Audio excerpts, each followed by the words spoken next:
Tonight, we step into the warm, clay-scented Sagger shop of the 1910s TRENTON Pottery Sagger men. Just as the day's first kiln work begins, settle in and let the rhythm of the shop move slowly around you. The air is cool near the doorway, but deeper inside, where the kilns keep their stored heat, you feel a soft warmth against your face. You stand with us in the half-light, before the whistles and wagons have fully claimed the morning. The yard outside is damp, and the brick walls of the Trenton Pottery Works hold the smell of rain, coal smoke, and old clay. Somewhere beyond the windows, a cartwheel turns over uneven stone, while inside, the 1910s Trenton Pottery Sagger men begin their quiet handling of fireproof boxes, one careful lift at a time. A sagger is not the dish or cup that will be sold. It's the clay container that shelters those pieces in the kiln. You can think of it as a plain, sturdy room within a hotter room, made to guard delicate ware from ash, flame, and falling grit. In your hands it feels rough and heavy, with a dry scrape against the palm and a faint powder clinging to your sleeve.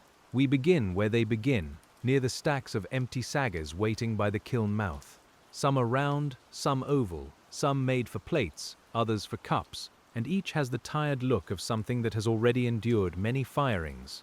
The edges are nicked, the sides are stained, and the clay has taken on a color somewhere between bread crust, smoke, and old stone. You learn quickly that this work is not rushed. A sagger man in Trenton does not toss or shove these containers carelessly, because a cracked sagger can spoil a load of ware and waste the long patience of many hands. He lifts with both arms, shoulders slightly bent, feeling the weight settle through his back and boots, then sets it down with a dull, dusty sound. The floor beneath you is never quite clean. It holds little drifts of grog, clay dust, coal ash, and the pale crumbs of broken kiln furniture. When you move your foot, you hear the fine grit answer softly. It's not a bright sound, only a tired scrape, like a broom passing over dry earth in a shed.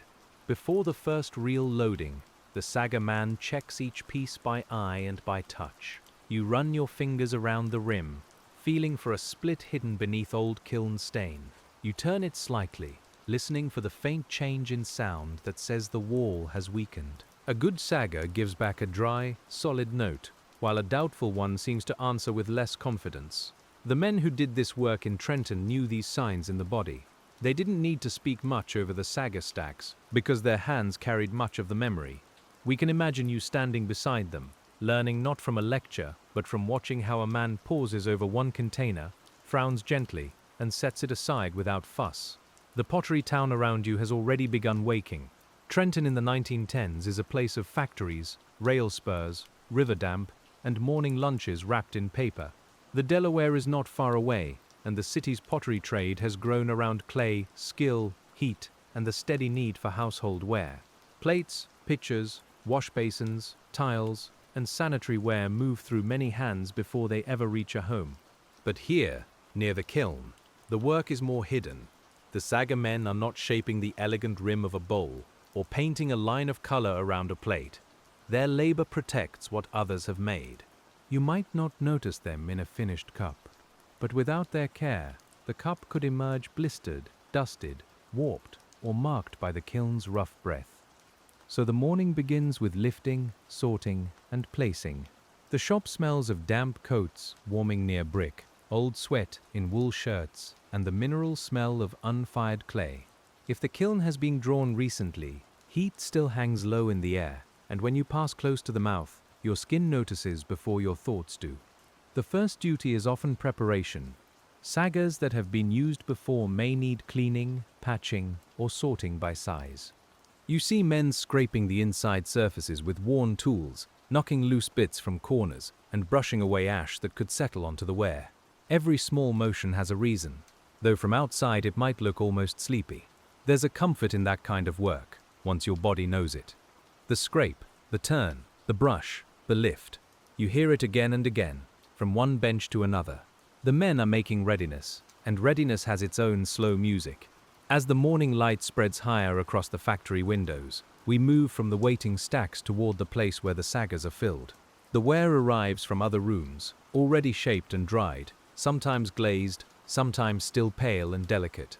You see plates nested carefully, cups set in rows, small bowls with rims like thin moons. They look finished to an untrained eye, but we know they still need the kiln's change, that long passage through heat, which will make the clay harder, denser, and fit for use.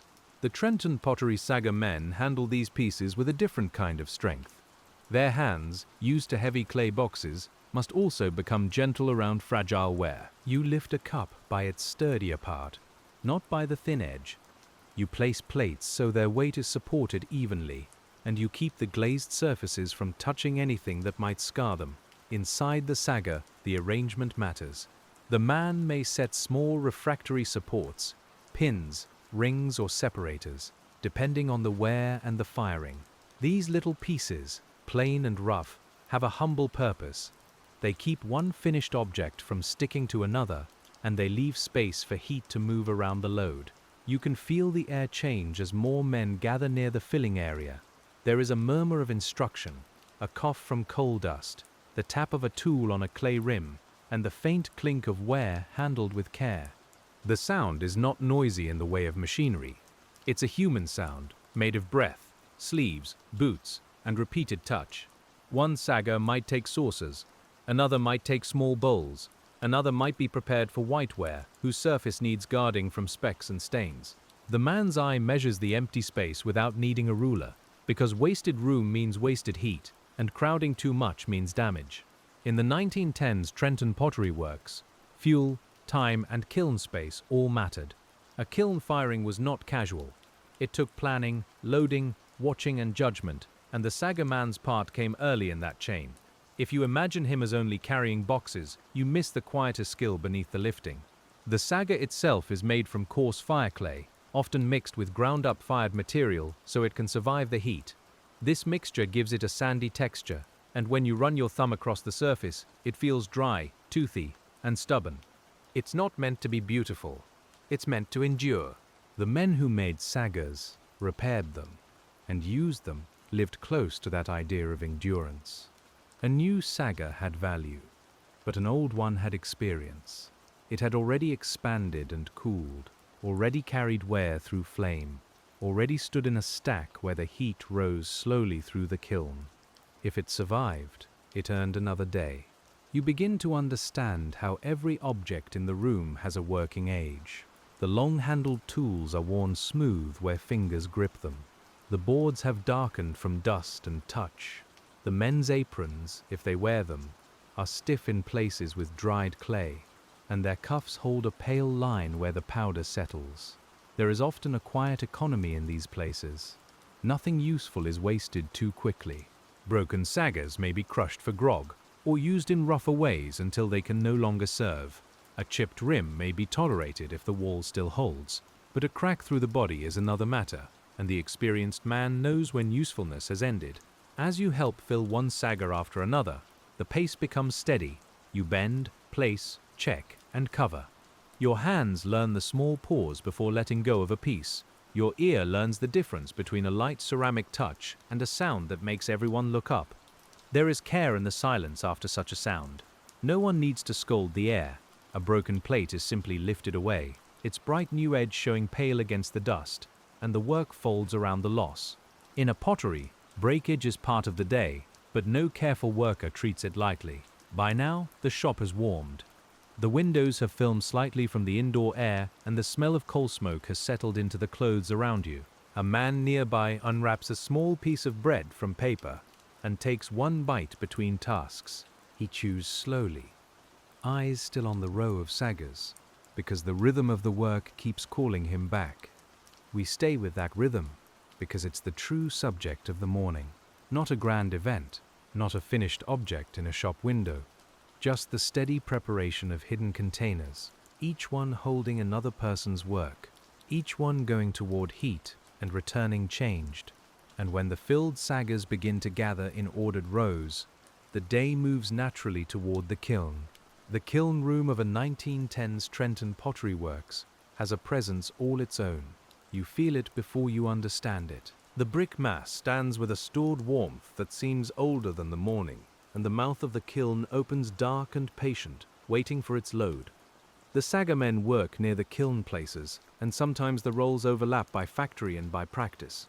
In many potteries, skilled men called places stacked the saggers inside the kiln, building the setting with balance and judgment.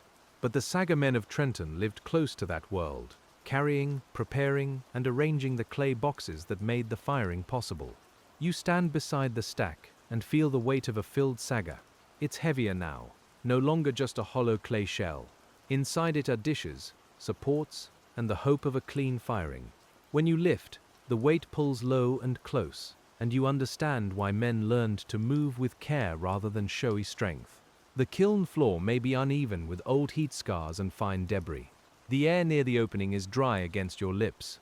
Even when the kiln is not at full fire, it seems to breathe warmth from within the brickwork. You hear footsteps, slow as the men approach it, because this is where haste can ruin many hours. Stacking saggers is a kind of architecture. One sits upon another, rim to base, forming tall columns known as bungs in some pottery shops. Each column must stand true because heat will move around it, and the load will settle through the firing. A poor stack can shift, and a shifted stack can damage everything around it. You watch a man set the first sagger down with both hands. He checks its seat, turns it slightly, and judges the level by eye. Then another comes above it. The clay surfaces meet with a low scrape, and a small puff of dust rises, catching the light before it disappears into the kiln shadow. There is something deeply calming about this measured building. The men are not making a wall for show. They are making a temporary city of clay boxes inside a brick chamber, where cups and plates will sleep through heat. We follow them into that idea slowly, one placement at a time. The light inside the kiln is dim, and your eyes need a moment. The world narrows to brick, clay, breath, and the outline of a man's hands. Outside, someone calls softly for another sagger, and the call comes through the kiln mouth as if from farther away than it is. A sagger man may use a carrying board, a barrow, or simply his arms, depending on the weight, distance, and local method. Whatever the tool, the work teaches the same lesson. Bring the load close, set it down fully. Don't twist carelessly with weight in your hands. Let the body move as a whole. The men's clothing belongs to work rather than fashion. Heavy trousers, shirt sleeves rolled or buttoned, caps darkened by dust, boots that carry clay in their seams.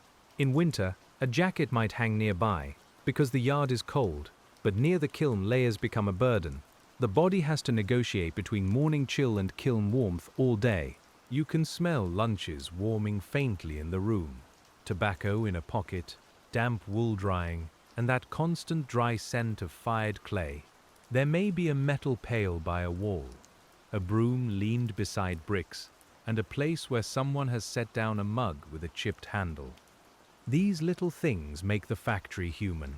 The work is repetitive, but repetition is not the same as emptiness. Each sagger has a size, a surface, a small problem or advantage. Each lift carries a different balance. Each stack asks to be trusted, and the worker answers with hands that have learned more than they could easily explain. We can let our breathing match the pace. Lift on one breath, turn slightly, set down, check the edge, step back. The sequence is simple, and because it's simple, the mind has room to become quiet inside it. Outside the kiln room, the rest of the pottery continues. Throwers, jiggermen, mold makers, glazers, decorators, and laborers all have their own motions. But in this corner, the sagger men keep company with the coming fire. They prepare a silence that will soon be sealed behind brick and flame. When the kiln grows fuller and the shadows between the sagger columns deepen, the work turns from carrying to watching the arrangement take shape. There is a moment in the loading when the kiln begins to feel less empty than waiting. You can see the rows of saggers standing within it, their round rims making dark rings in the low light. The Trenton Pottery Sagger men know that every ring holds something more fragile than itself. The top of each column must be considered. If the kiln is tall, the upper levels require careful passing and lifting, and the men work with ladders, platforms, or practiced handoffs. You feel the stretch in your shoulders as the load rises. The filled sagger is awkward at height, and the body becomes careful in ways it doesn't need to name. In this work, Balance is a form of quiet thought. A man may step back, tilt his head, and look along a stack. He's reading small angles, slight shadows, the way one rim sits on another. To someone passing by, it looks like pausing. To us, standing beside him, it feels like judgment. The old coal-fired kilns used in many pottery towns did not give a perfectly even heat everywhere. The fire had currents, hotter places, cooler pockets, and pathways shaped by the kiln design. Saggers helped protect Ware, but they also had to be placed with knowledge of how the heat would travel. The job belonged to memory as much as muscle. You notice how little ornament there is in the tools. No bright handles, no polished surfaces for display. The sagger shop's beauty is worn into things by use. A board has a smooth center where palms have passed over it for years. A scraper has a comfortable dullness. A brick ledge holds the mark of many loads. The men talk when they need to, but not more than the work allows. They may speak of the weather, a streetcar delay, a child with a cough, or the price of coal, all in short phrases between lifts. The words rise and settle quickly, like dust. The hands keep going. You begin to feel how the city outside presses gently into the factory day. In 1910s Trenton, workers may have come from nearby streets, from immigrant neighborhoods, from families already tied to pottery work. Some learned the trade from fathers or uncles. Some learned because the factory needed hands, and the hands became skilled by staying. There is dignity in a job that becomes known through staying. At first, you may only carry what you're told to carry. Later, you know which sagger can take one more firing, which stack needs a steadier base, and which co-worker's hand will be waiting when you turn. The body becomes part of the shop's memory. The kiln mouth frames the men in a dim, warm rectangle. Behind them, daylight shows the floating dust, each mote turning slowly. The dust settles on eyebrows, caps, sleeves, and the backs of hands. When someone wipes his forehead, he leaves a pale mark, and no one thinks much of it. The heat has a way of softening conversation. It draws sweat at the neck and wrists. It makes the room smell of salt, clay, and old brick. You drink water when you can, perhaps from a shared place in the shop, and the water tastes faintly of metal or tin. The sagger men's days are measured not only by clock time, but by loads. So many empty saggers checked, so many filled, so many brought to the kiln, so many stacked until the chamber has taken what it can take. A whistle may mark hours, but the true hour is often held in the body's tiredness. Still, there is no need to hurry through it here. We can linger beside the kiln and watch the pattern become complete. We can notice the scuffed boots, the careful lowering of a load, the small nod between two men who have done this together for years. As the last open spaces inside the kiln begin to disappear, the day shifts again, towards sealing, firing, and the long patience of heat. As the last open spaces inside the kiln begin to disappear, the day shifts again, towards sealing, firing, and the long patience of heat. The TRENTON Pottery Sagger men step back from the mouth, not suddenly, but with the gradual ease of men who have finished one part of a task and can feel the next part waiting. You can see the stacked saggers now as a shadowed wall within the brick chamber, each one holding Ware in its plain clay keeping. The air smells dry and mineral, with a coal note under it, and the warmth against your cheeks seems to come from the building itself. The kiln must be closed before the fire can do its deeper work. Bricks, clay, and careful sealing are used around the openings, depending on the kiln and the firing. You watch the men move with a different pace here, because no one wants a poor seal, a stray gap, or a loose place where heat might escape too freely. Their hands press and smooth the clay, and the dampness of it feels cool against the fingers after the dry heat of the kiln mouth.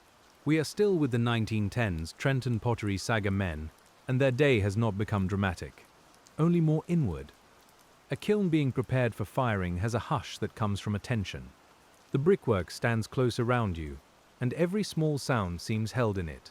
The slide of a brick, the scrape of a trowel, the soft cough of someone turning away from dust.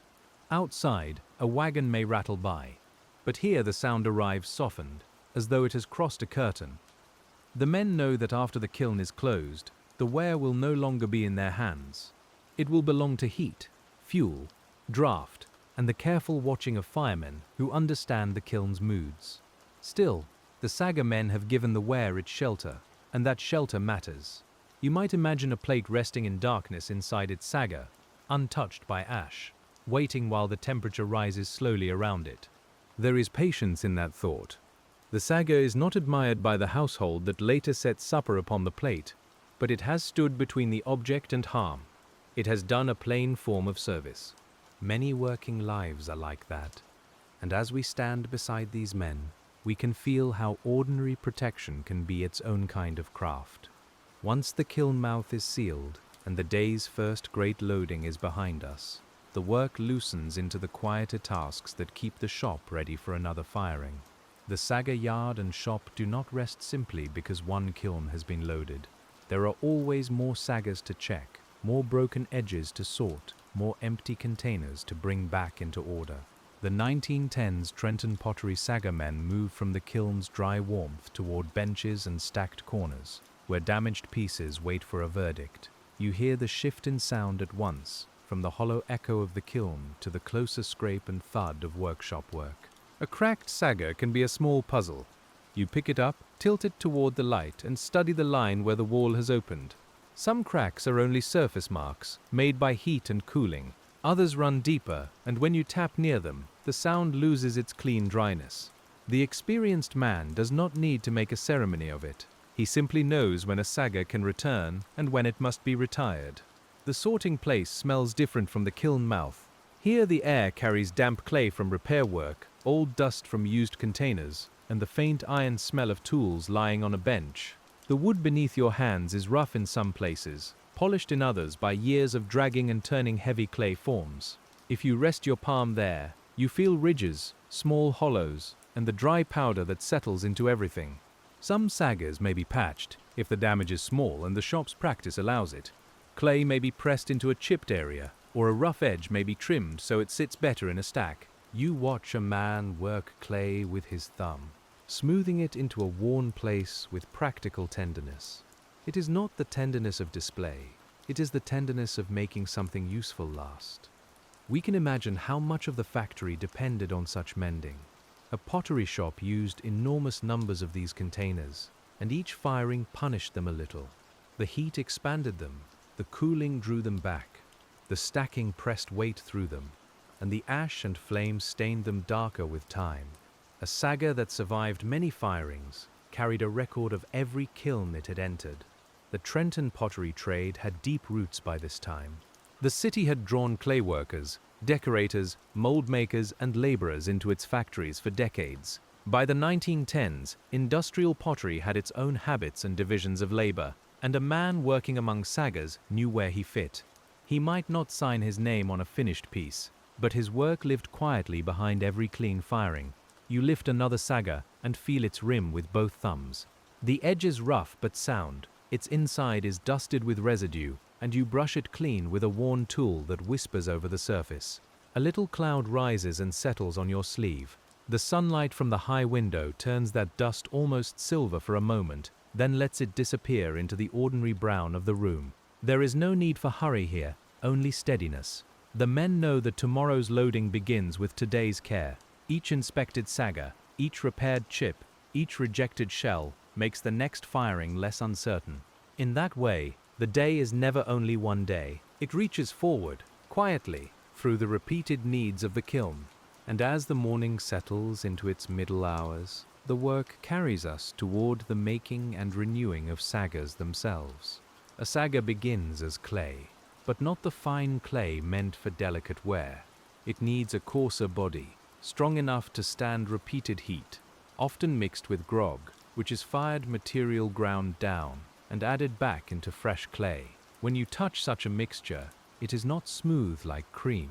It has a sandy drag under the fingers, and it presses back against the hand. In the Trenton pottery shops of the 1910s, the exact recipes and routines might vary by factory, but the need was the same. A good sagger had to hold its shape, resist cracking, and carry weight without failing. You stand with us near a clay preparation area and feel the cool dampness rising from the mass on the bench. The air smells earthy now, more like a riverbank than a kiln. though smoke still clings in the background. The making of saggers could be specialized work.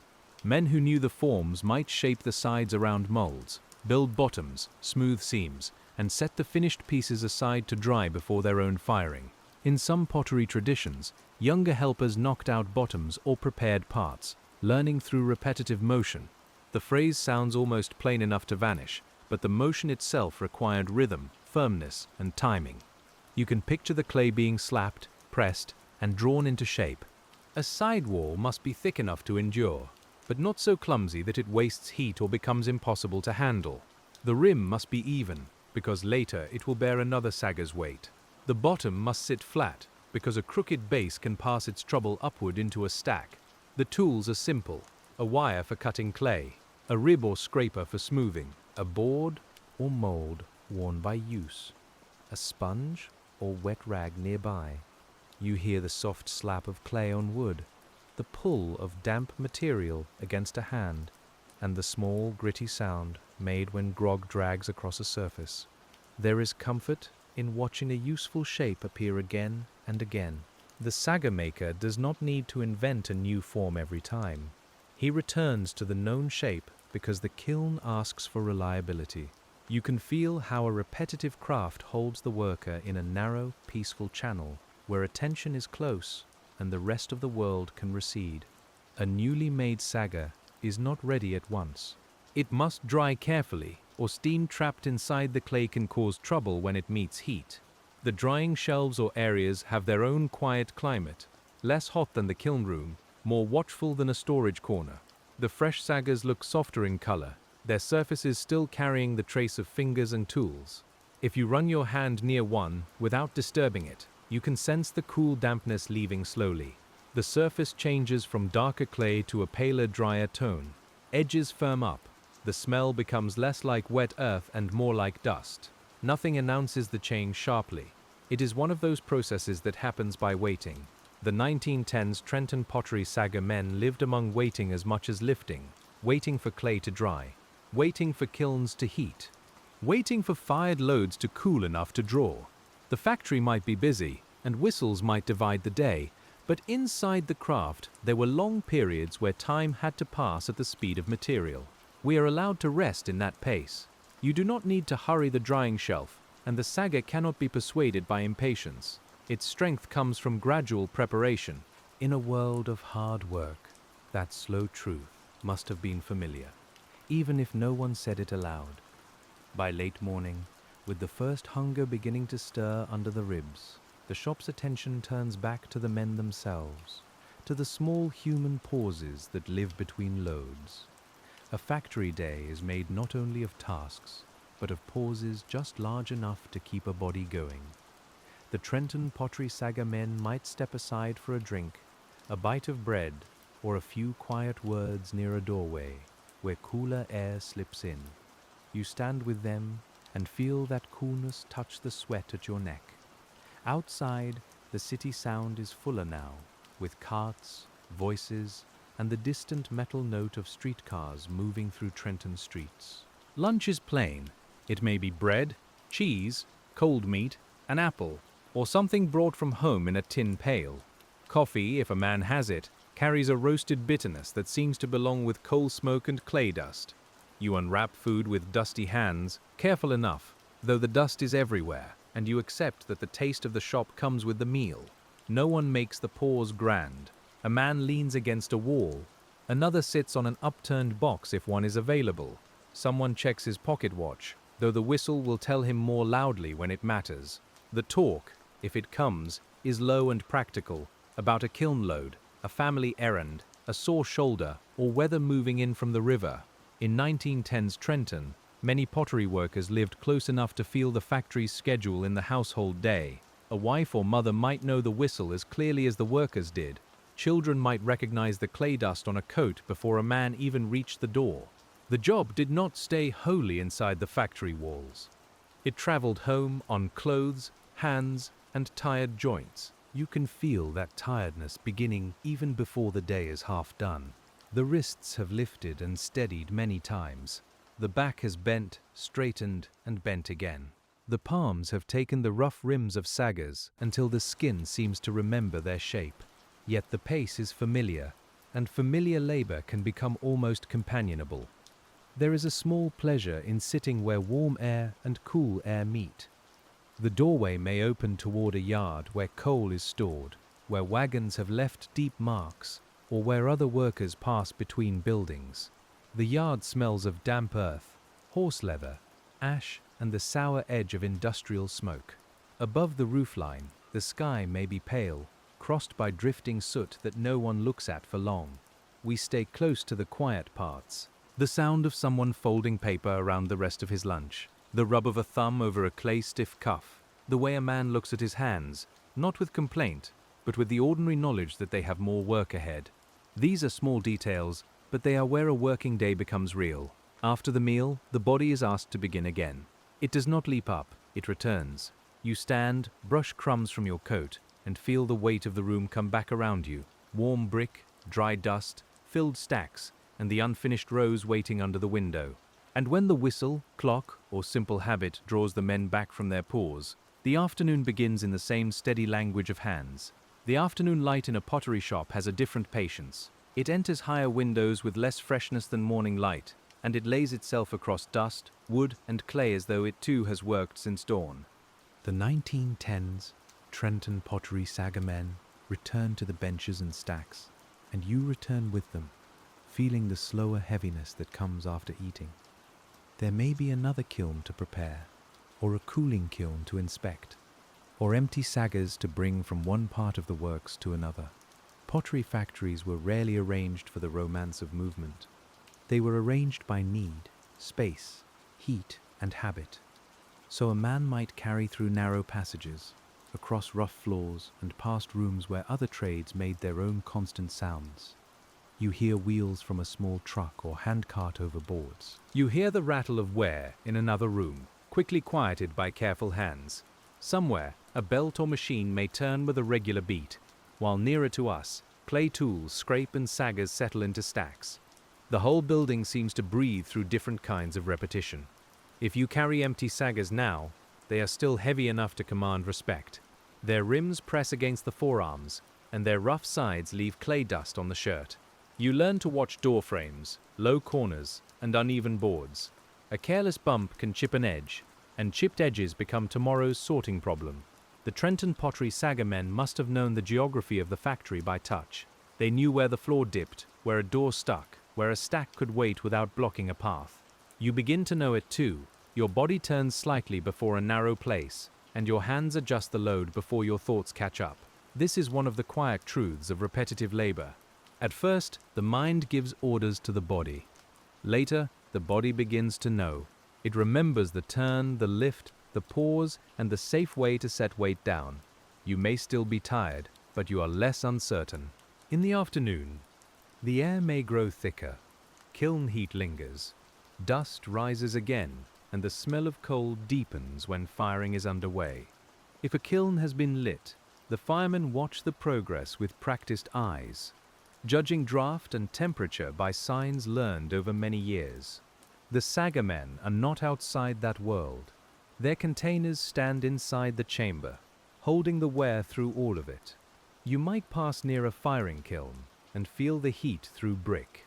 It's not the open blaze itself, but a radiant warmth that reaches through the wall and lays a dry hand on your sleeve. The room around it seems to change. Voices drop. Movements become mindful. Heat is work happening beyond sight.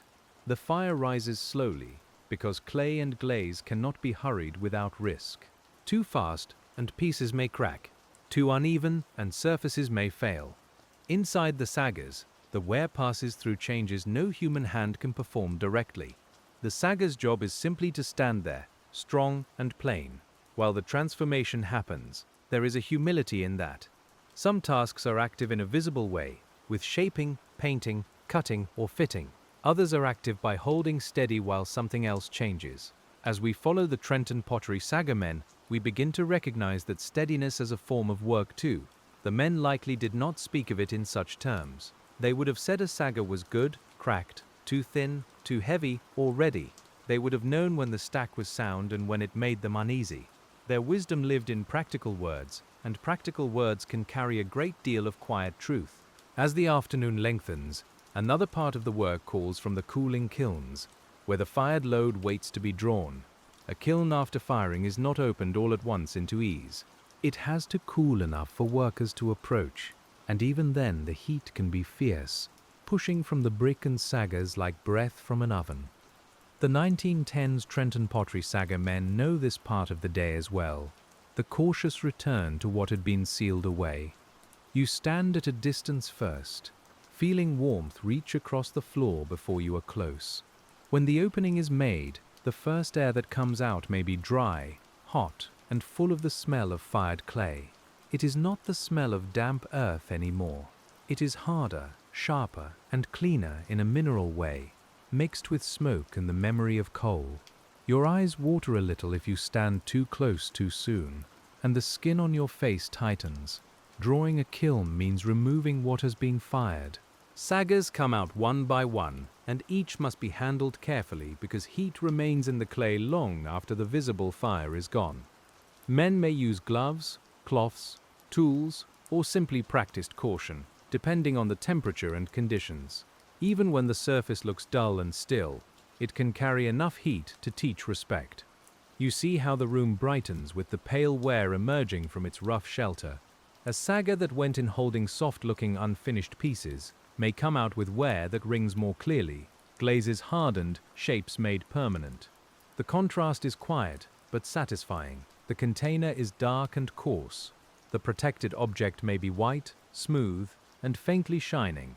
The sagger man's work continues even in opening. He does not only admire the finished pieces, he checks how the load has survived. Did ash get in? Did a support fail? Did ware stick, warp, or crack? Did a sagger split under heat? Every result becomes information for later, though not always written down. Much of it passes from eye to hand to memory. You lift the lid or upper sagger away, if the arrangement allows, and feel heat rise toward your wrist. The ware inside seems almost asleep in its nest. A cup sits where it was placed many hours earlier, yet it is no longer quite the same cup. Its surface has changed, its body has tightened, and the kiln has given it the finished strength the workshop was waiting for. There is pleasure in seeing a clean result. A man may not smile broadly, but his shoulders ease. He may call another over to look at a well-fired group, or simply set the pieces aside in the right place and continue. In shops where many pieces pass through each day, satisfaction often becomes modest. It lives in a nod, a clear sound, a task without trouble. The failures are handled without drama.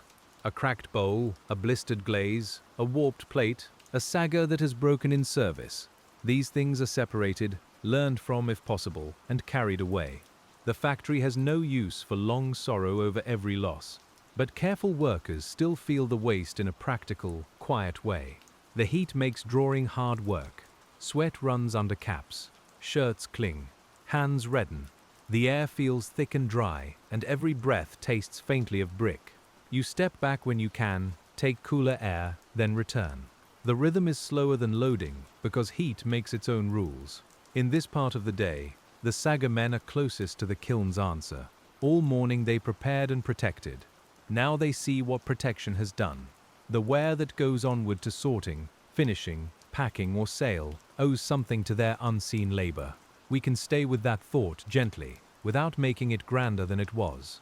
A working man might be thinking less about legacy and more about the next hot sagger in his hands. He might be thinking of the ache in his shoulders, the need to keep his footing, or the clock moving toward the end of shift. That is part of the truth too. Warm realism keeps both things together, the meaning and the tiredness. As the drawn saggers cool in rows and the finished ware moves away, the afternoon returns to cleaning, sorting, and preparing the empty containers for use again. Once a sagger has given up its fired ware, it is not simply forgotten. It must be looked over again, because the kiln may have changed it. The TRENTON Pottery Sagger men turn each one, checking for fresh cracks, warped rims, loose flakes, or ash caught inside. You stand beside the cooling row, and the clay still radiates a tired warmth through the room. The sound of this work is softer than loading, but just as steady. A dull knock, a turn, a brush inside, a scrape near the corner. The repeated movements have the feeling of tidying after a long meal. Though the table here is a kiln, and the dishes are clay boxes blackened by service, fine dust loosens from the interiors. It settles on the floor and floats near the benches, dry enough to catch at the throat if you breathe too deeply. You learn to turn your face slightly when brushing, the way an old hand does. He may not say why, he simply does it, and if you watch him, you learn a little. The sagger's interior must be clean enough for the next load of ware. A bit of grit in the wrong place can leave a mark. A flake from a damaged wall can fall where it shouldn't. The work seems humble because it is cleaning, but it is also protection. Many careful jobs are disguised as cleaning. You can feel how the day loops back on itself. Morning preparation led to filling. Filling led to loading. Loading led to firing. Firing led to drawing. Drawing leads again to sorting and cleaning. The Trenton Pottery Sagger men live inside this circle, and each turn of it is nearly the same, but never entirely. The repeated cycle might seem dull from far away, but close up, where we are standing, it is full of small differences. This sagger is too hot to handle yet. That one has a new crack near the base. Another has taken a stain from the firing, a dark bloom across one side. A rim that was sound this morning now needs trimming or retirement. Men who spend years in such work become readers of small change. They notice shifts in color, weight, sound, and feel. They know when a stack has come out badly because a sagger leaned, or when a certain batch of clay has not held up well. Their knowledge is not ornamental. It is useful, and usefulness gives it a quiet grace. The tools used for cleaning are not delicate, but they are familiar. A worn brush with stiff bristles, a scraper with a shortened handle, a wooden paddle or metal piece used to loosen clinging residue. Each tool has a sound and a feel. Each one fits the hand because the hand has accepted it over time. As you work, the afternoon outside continues without asking permission. Light shifts across the window frames. The yard grows less damp. The smell of coal smoke changes as the air moves. Somewhere perhaps a bell rings in the city, and its tone reaches the factory thinned by distance and brick. Inside, the men may grow quieter. Afternoon tiredness often has less conversation than morning. The body saves words. A man may hum under his breath, or clear his throat, or say only what the work requires. The companionship is still there, but it rests more in shared motion than in speech. There is comfort in shared motion. You know when to pass a tool. You know when to step aside. You know where the next cleaned sagger should be placed. The factory's order is not perfect, because no working place is perfect, but it has paths worn into it by many days of similar need. And as the cleaned saggers begin to stand ready again, we can follow one of them backward in thought, from its rough outside to the clay banks and mills that made it possible. The clay used in a sagger carries a story before it reaches the man's hands. It has been dug, transported, mixed, and tempered until it becomes fit for heat. In Trenton, the pottery industry drew on regional materials and trade networks, and clay could come from different places depending on its purpose. You do not need to know every source to feel the journey. The material remembers earth, water, cart, rail, shovel, and mill. In the shop, that journey becomes touch. The sagger clay is not precious in appearance. It is grey, buff, brownish, or pale depending on its body, and its strength comes partly from what has been added to it. Grog gives it tooth, fire clay gives it resistance, water gives it working softness, then leaves it as drying begins. You can imagine the clay being wedged or worked to even its texture, heavy and cool under the palms. Air pockets are unwelcome, because trapped air and moisture can make mischief in heat. So the clay is pressed, folded, cut, and pressed again. The motion is slow, and it has a weight that travels into the shoulders. The Trenton Pottery Sagger men may not all have made saggers from raw clay every day, yet their work depended on those who did. The factory's divisions of labor were close enough that one worker's care became another worker's tool. A poorly made sagger would announce itself later, perhaps at the worst time. A good one would disappear into reliable service. There is something restful in following that chain without hurry. Clay from the ground becomes a coarse body. The body becomes a container. The container dries, fires, stains, cracks, and serves again.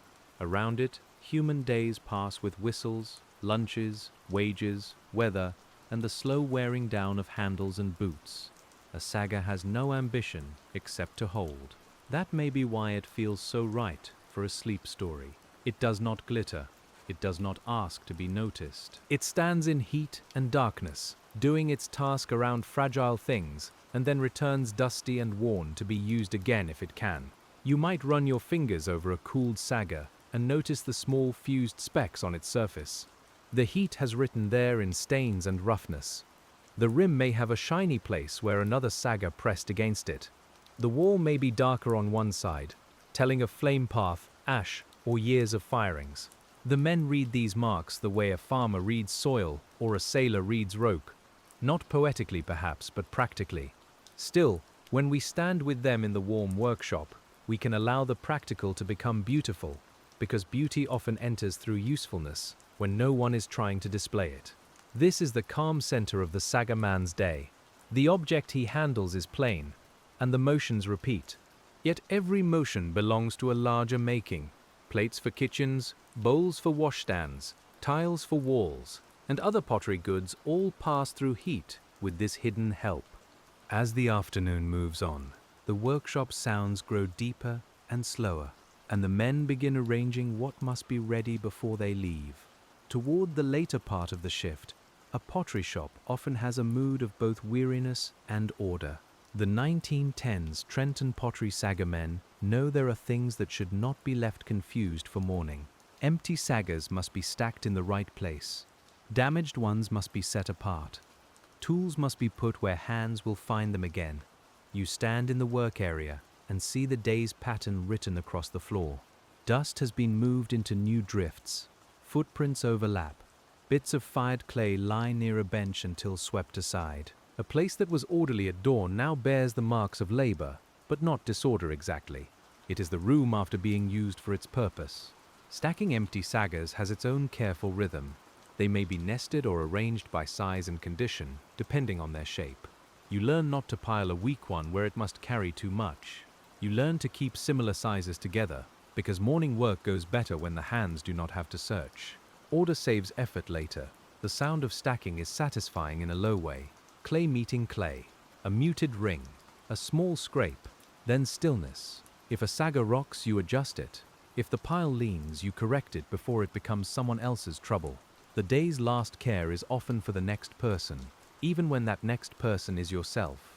The light through the high windows may now be slanted, and the dust in it moves like slow weather.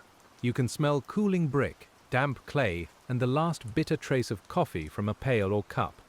The room is still warm, but the warmth feels different from morning. It has been used, breathed, and carried in the clothes of every man there. Someone sweeps. The broom makes a dry hush over the floor, gathering fragments, ash, and powdered clay into a line. Sweeping in such a place is never final. Dust returns almost as soon as it is moved. But the act matters anyway, because it gives the shop back a measure of readiness. A sagger man's body at this hour may feel both heavy and settled. The hands are tired, but they have completed many known motions. The back aches, perhaps, yet the ache belongs to work that can be named.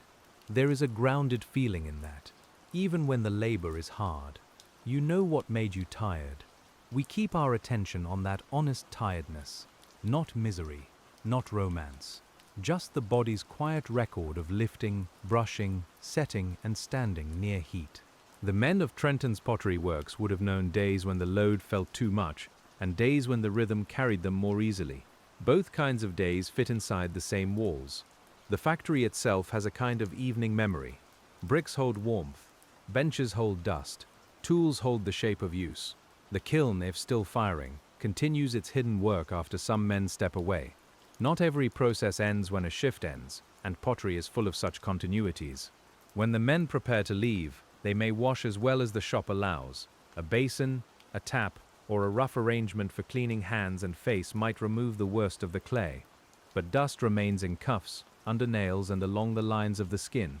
You can feel the water turn cloudy as it runs over your fingers. The face in a small mirror, if there is one, looks changed by the day. Lighter at the brows from dust, darker at the collar from sweat.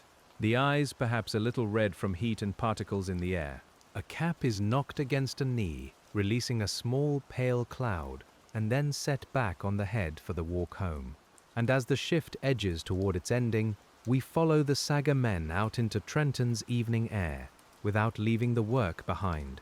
Outside the pottery building, the air feels wider, even if it carries the smoke of factories and chimneys. The 1910s Trenton Pottery Sagger men step into a city shaped by work, with brick streets, shop fronts, river damp, and the low murmur of people returning home. You feel cooler air move through your shirt, and the body notices it with quiet relief. After kiln rooms and dust, even industrial air can feel open. The pottery works behind you does not become silent at once. Some kilns may still be watched. Some workers may remain.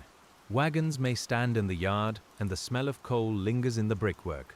When you look back, the building has the plain face of a place made for use, with windows dulled by dust and walls darkened by weather. A man walking home from such work carries the shop with him. Clay dust softens the color of his boots. His hands are dry from handling rough material. His shoulders remember the weight of filled saggers.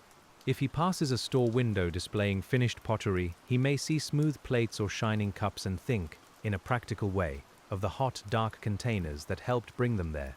You walk with him for a little while along the street. The city's sounds are gentler now than the factory's inner noise, though they are not silent. A streetcar bell rings somewhere ahead. Horses shift in harness. A child calls from a doorway. The smell of supper smoke begins to mix with coal, damp stone, and the faint sweetness of a bakery closing its day. In Trenton, pottery work belonged to neighborhoods as much as factories. Men and women in the same streets might do different parts of the same broad trade. One household might know glazing, another decorating, another kiln work, another packing. The finished object in a distant home could hold the labor of many people who lived within walking distance of one another. The Sagger man's part remains hidden, even in that shared world. He may not bring home a beautiful piece to show what he did. He may bring home only tired hands, dusty clothes, and the wage of the day.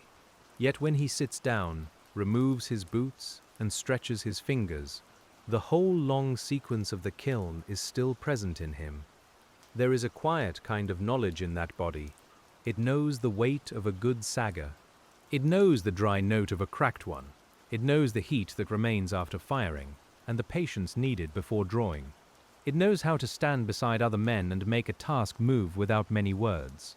At home, the day may soften.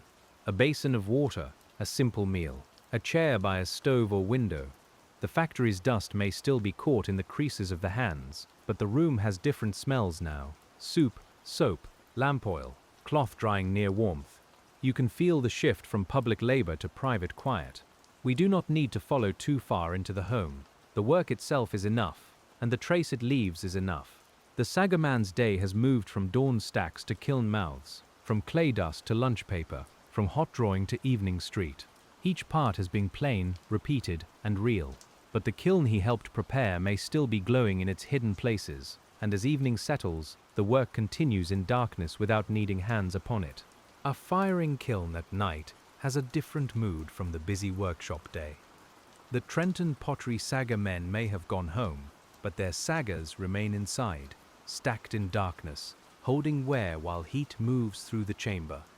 We can stand near the building in imagination, feeling the stored warmth radiate through brick, while the city quiets by degrees around it.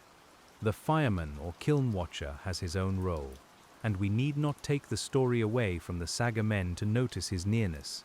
The work of firing belongs to the same chain. Coal may be fed, draft adjusted, and color watched through openings by those responsible for the burn. Inside, though, the Sagger's service is steady and speechless. You can picture a plate inside one of those containers, shielded from the rougher breath of flame. Around it, the temperature climbs and holds. The glaze softens, matures, and settles. The clay body strengthens. The sagger walls take the harder contact, the ash, the uneven drafts, and the burden of being exposed. There is a deep sleepiness in a kiln working after dark, not because it is cool or still, but because its motion is slow and enclosed. The changes inside are enormous to the clay, yet invisible to the eye. From outside you sense only warmth, a faint glow in places, and the soft labor of fire continuing at its own pace. This is where the sagger man's daytime care becomes nighttime trust. If he selected well, cleaned well, stacked well, and helped load well, then the Ware has a better chance of passing safely through. He may be asleep by now, or nearly asleep, while the objects he handled rest inside their clay shelters. The day's labor keeps working after the worker has stopped. That idea has its own gentle weight. Many jobs leave behind something unfinished that continues without us. Bread rises, paint dries, kilns cool, clay hardens. A sagger stands in the dark around a cup, and the cup becomes what it was meant to become. You do not need to watch every moment for the work to matter. The factory yard at night might hold puddles reflecting a weak lamp, rails shining faintly, and stacks of material dark against the walls. The smells are quieter, but still present. Coal smoke, damp earth, heated brick, and old wood. A watchman may pass with slow steps, and his lantern catches the edge of a cart or door latch. Inside, if one could hear closely, there would be small sounds as heat works on material. A tiny tick from expanding brick, a low draft moving through the kiln, the faint settling of something too deep within the chamber to see. These sounds are not dramatic. They are the sounds of material obeying heat. We return gently to the sagger itself. It does not know the worker who lifted it, of course, but it bears the mark of his choice. It sits where human hands placed it. It protects what human hands arranged. Even in the dark, the shape of the man's work remains, stacked in rows and columns, plain and dependable. And when morning comes again, the same cycle will ask to be entered once more, with the same dust on the floor and the same first coolness at the door. The next morning in a Trenton Pottery Works begins with familiar sensations before it begins with words. The air near the entrance is cool. The deeper rooms are warmer. The smell of clay, coal and old brick rises again as though it had been waiting all night.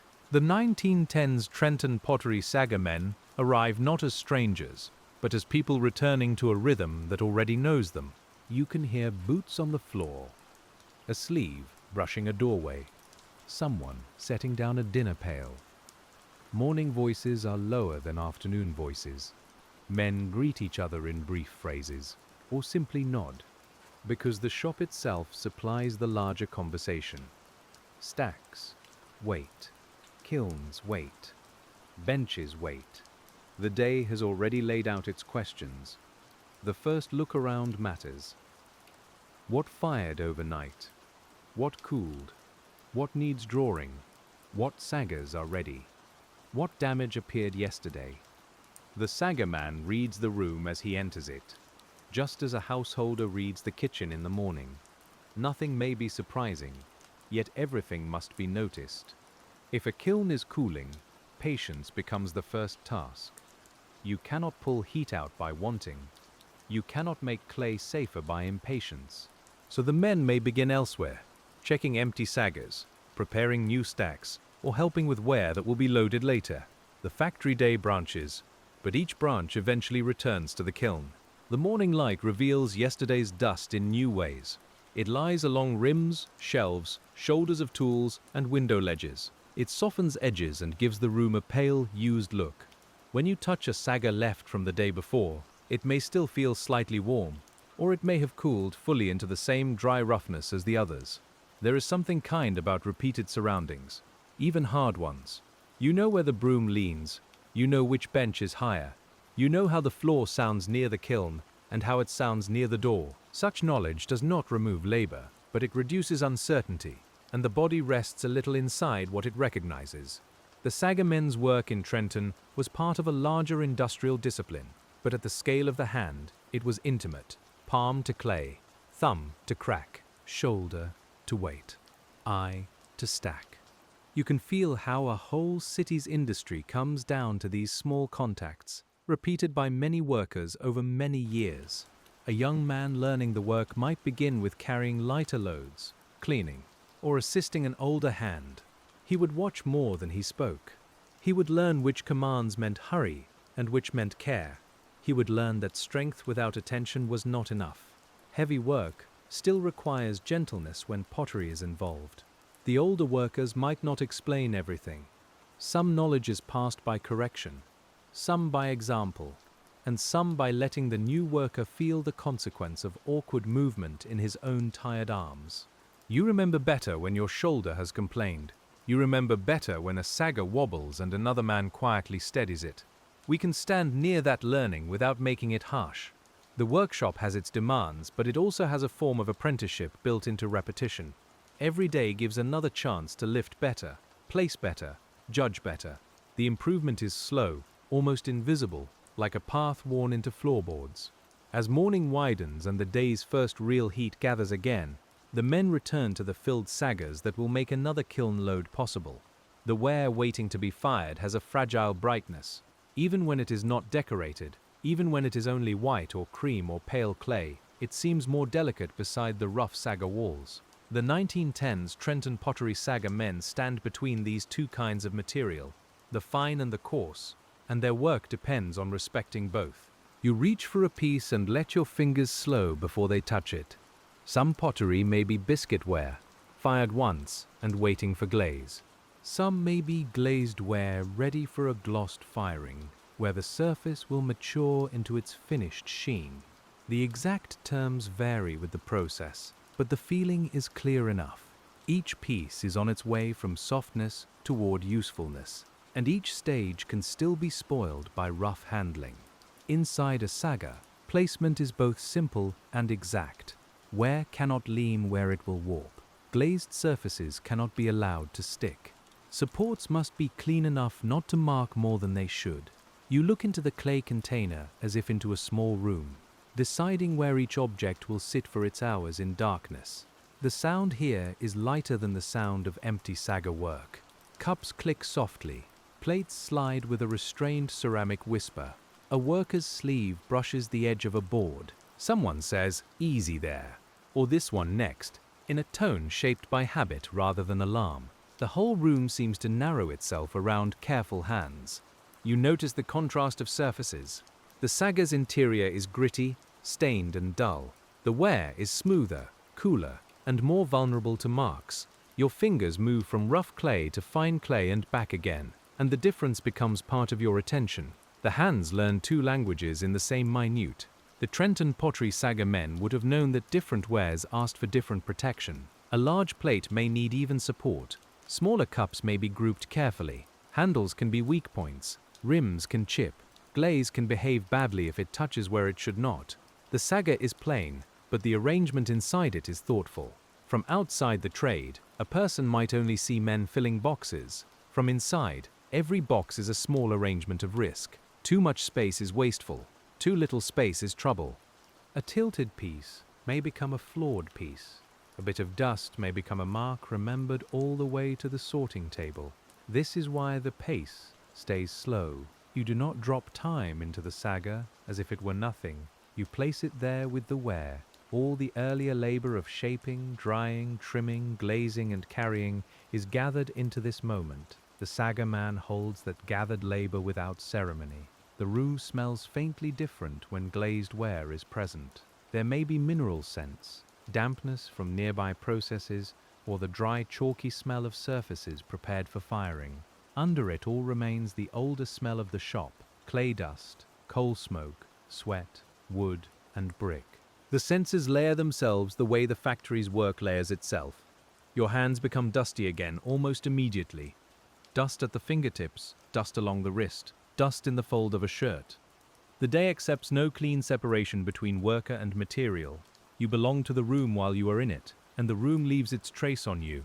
As filled saggers gather row by row, the factory's pattern begins again, and we move with them toward the slow building inside the kiln. There is a particular feeling when filled saggers are ready to travel. They seem more serious than empty ones. as though the hidden Ware has given them a quieter weight. The 1910s Trenton Pottery Sagger men lift with care, pass with care, and set with care, while the kiln waits in its brick patience. You feel the effort in the thighs and lower back as the load rises. A filled sagger is a compact burden. It must be kept level enough to protect what rests inside. If the load shifts, the man feels it at once. The clay wall presses against his arms, and the rough rim threatens to abrade the cloth at his sleeves. He adjusts his grip, breathes through the weight, and keeps moving. The path to the kiln becomes familiar. A turn past the bench, a narrow space between stacked containers, a warmer patch of air near the kiln wall, a place where the floor asks for attention. We walk it again because the men walked it again, and repetition is the honest shape of the day. At the kiln, the stacking begins with the same quiet seriousness. The first saggers set the terms for those above them. If the base is poor, the trouble climbs. So the men look closely, squat, adjust, and sometimes remove a piece that does not sit as it should.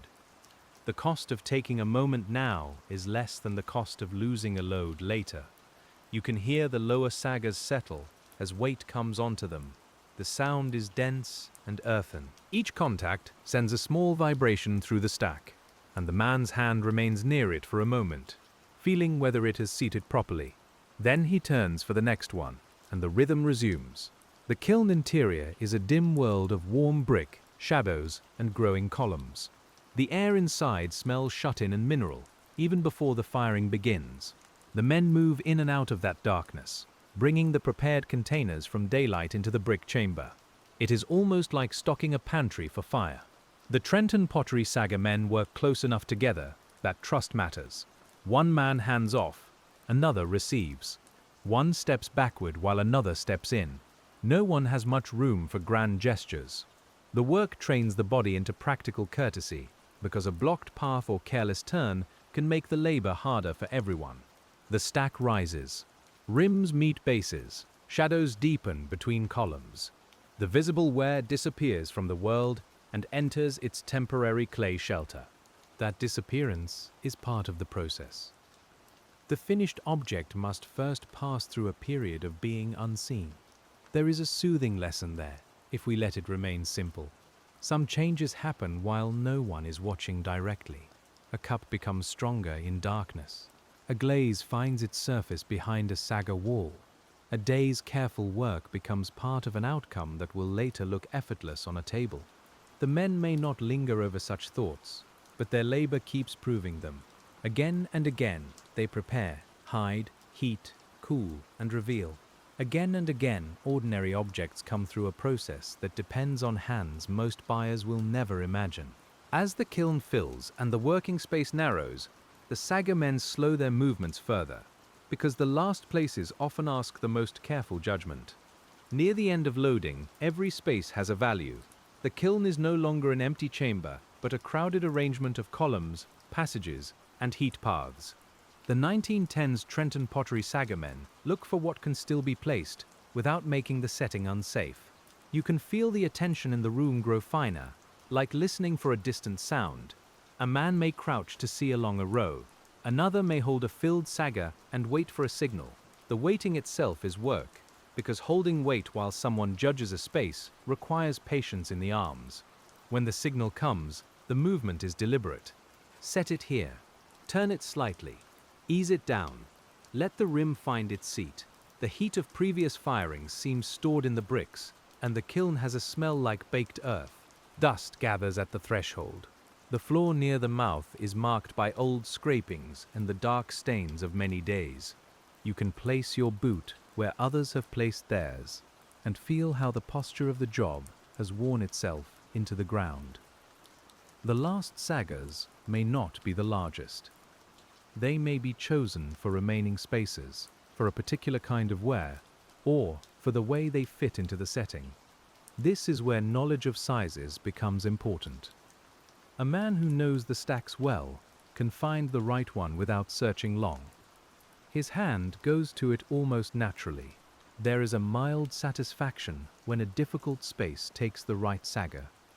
Nothing dramatic happens, No one cheers, but the room relaxes by a small degree. A problem has been answered by fit, and fit is one of the quiet pleasures of skilled work.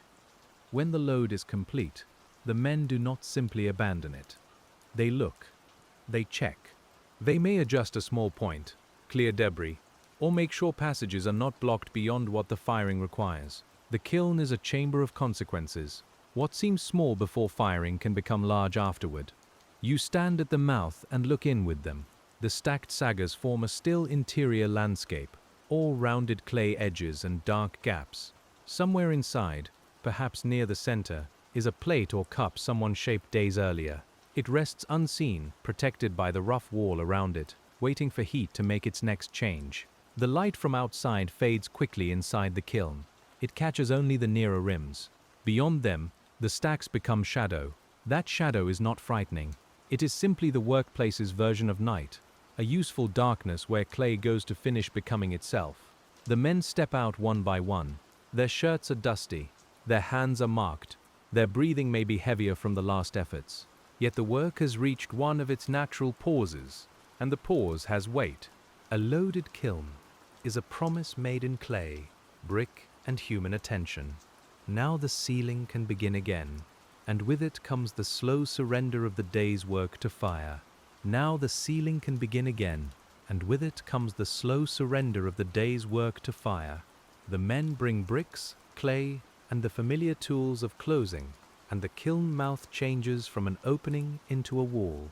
You stand close enough to smell the damp sealing clay, cool and earthy against the dry breath of the brick. The contrast is pleasing in a quiet way, wet clay pressed onto old heat, handwork laid across firework. The 1910s TRENTON Pottery Sagger men know this closing as part of their ordinary world. They have seen kiln mouths disappear behind brick many times, yet the act still asks for care. A careless gap could change the draft, waste heat, or let flame travel in a way no one wants. So the hands press, smooth, place, and check, and the room settles into the sound of small adjustments. You can hear a trowel scrape against brick, then pause. You can hear clay being pushed into a seam with the heel of a hand. A man leans in, studies the edge, and adds a little more where the surface is drawn back. Nothing is hurried, because the kiln will take its own time after this, and the men's last chance to shape the conditions is now. The loaded saggers wait behind the growing wall. They are invisible now, yet you can almost feel their arrangement through memory. One column near the left side, another row deeper in shadow, a small space where the right sagger finally fitted. The mind keeps a map after the eyes can no longer use it. There is a particular quiet that follows sealing. The workers do not leave instantly. They stand for a moment in the dusty heat, looking at what is no longer open. The kiln has taken the ware, the saggers, and the careful stacking, and from here, the process moves into watching, firing, and waiting. You feel the task shift out of the hands and into the brick chamber. The fireman's work may now take the clearer lead, but the sagger men remain part of the same chain. Their containers will hold through the climb of heat, through the change in clay and glaze, through the slow adjustment of draft and fuel. The room smells of coal, damp clay, and warm stone, and the day seems to lower its voice around the kiln. As the fire begins its gradual work, we move beside the sagger men to the quieter duties that fill the hours, while the kiln is no longer open. There is always another stack to bring into order. The TRENTON Pottery Sagger men turn from the sealed kiln toward rows of empties, broken pieces, and newly dried containers awaiting their first firing. The change is gentle, but you notice it in the body. After the close attention of sealing, the broader rhythm of sorting feels almost like exhaling. A newly made sagger has its own uncertainty. It may look sound, but drying and first firing will reveal what the eye cannot fully know. You lift one carefully, feeling the roughness of its grog and the slight chalky drag of dry clay. It is lighter than a seasoned, fire-stained sagger in feeling, not always in weight, but in the way its surface seems unproven. The men arrange them where they can finish drying, or where they can be fired empty before regular service, depending on the shop's practice.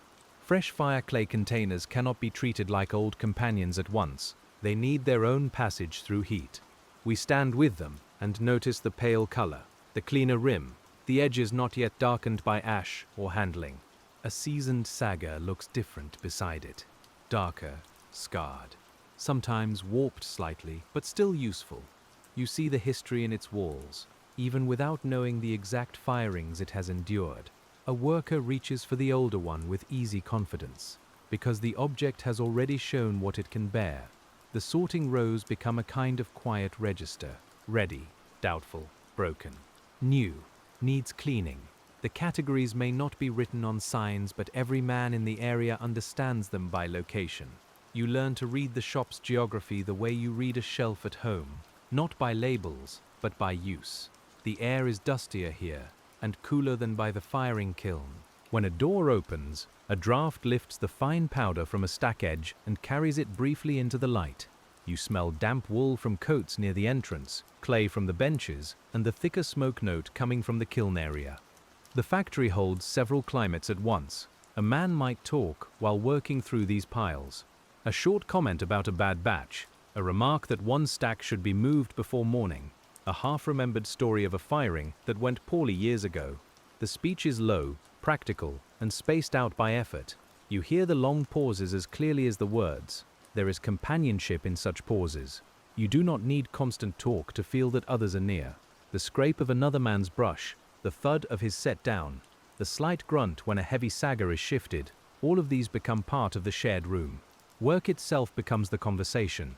A sagger broken beyond use may be set aside for crushing or disposal. The pieces are rough, sometimes sharp, and their broken faces show the interior body of the clay. You pick up a fragment and see how coarse it is, how different from the finer ware it once protected.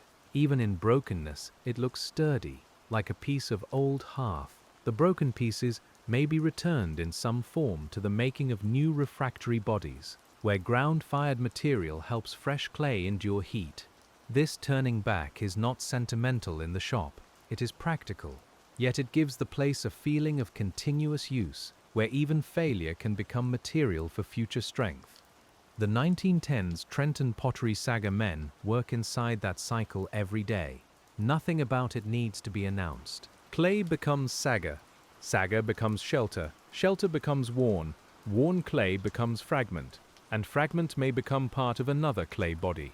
The loop is slow and plain, and the worker's hands move through it as naturally as breathing. As the fire in the sealed kiln takes hold, and the afternoon deepens, the shop begins to carry two kinds of time at once. One kind of time belongs to the men moving through visible tasks. Lift this, clean that, stack these, carry those closer to the next kiln. The other kind of time belongs to the hidden firing, where heat rises beyond sight. You feel both times in the room, the quick time of hands and the slow time of transformation. The kiln gives signs even when closed. Warmth spreads more firmly through the brick. The smell of coal becomes richer. Draft noises shift in subtle ways, and those who tend the fire attend to them.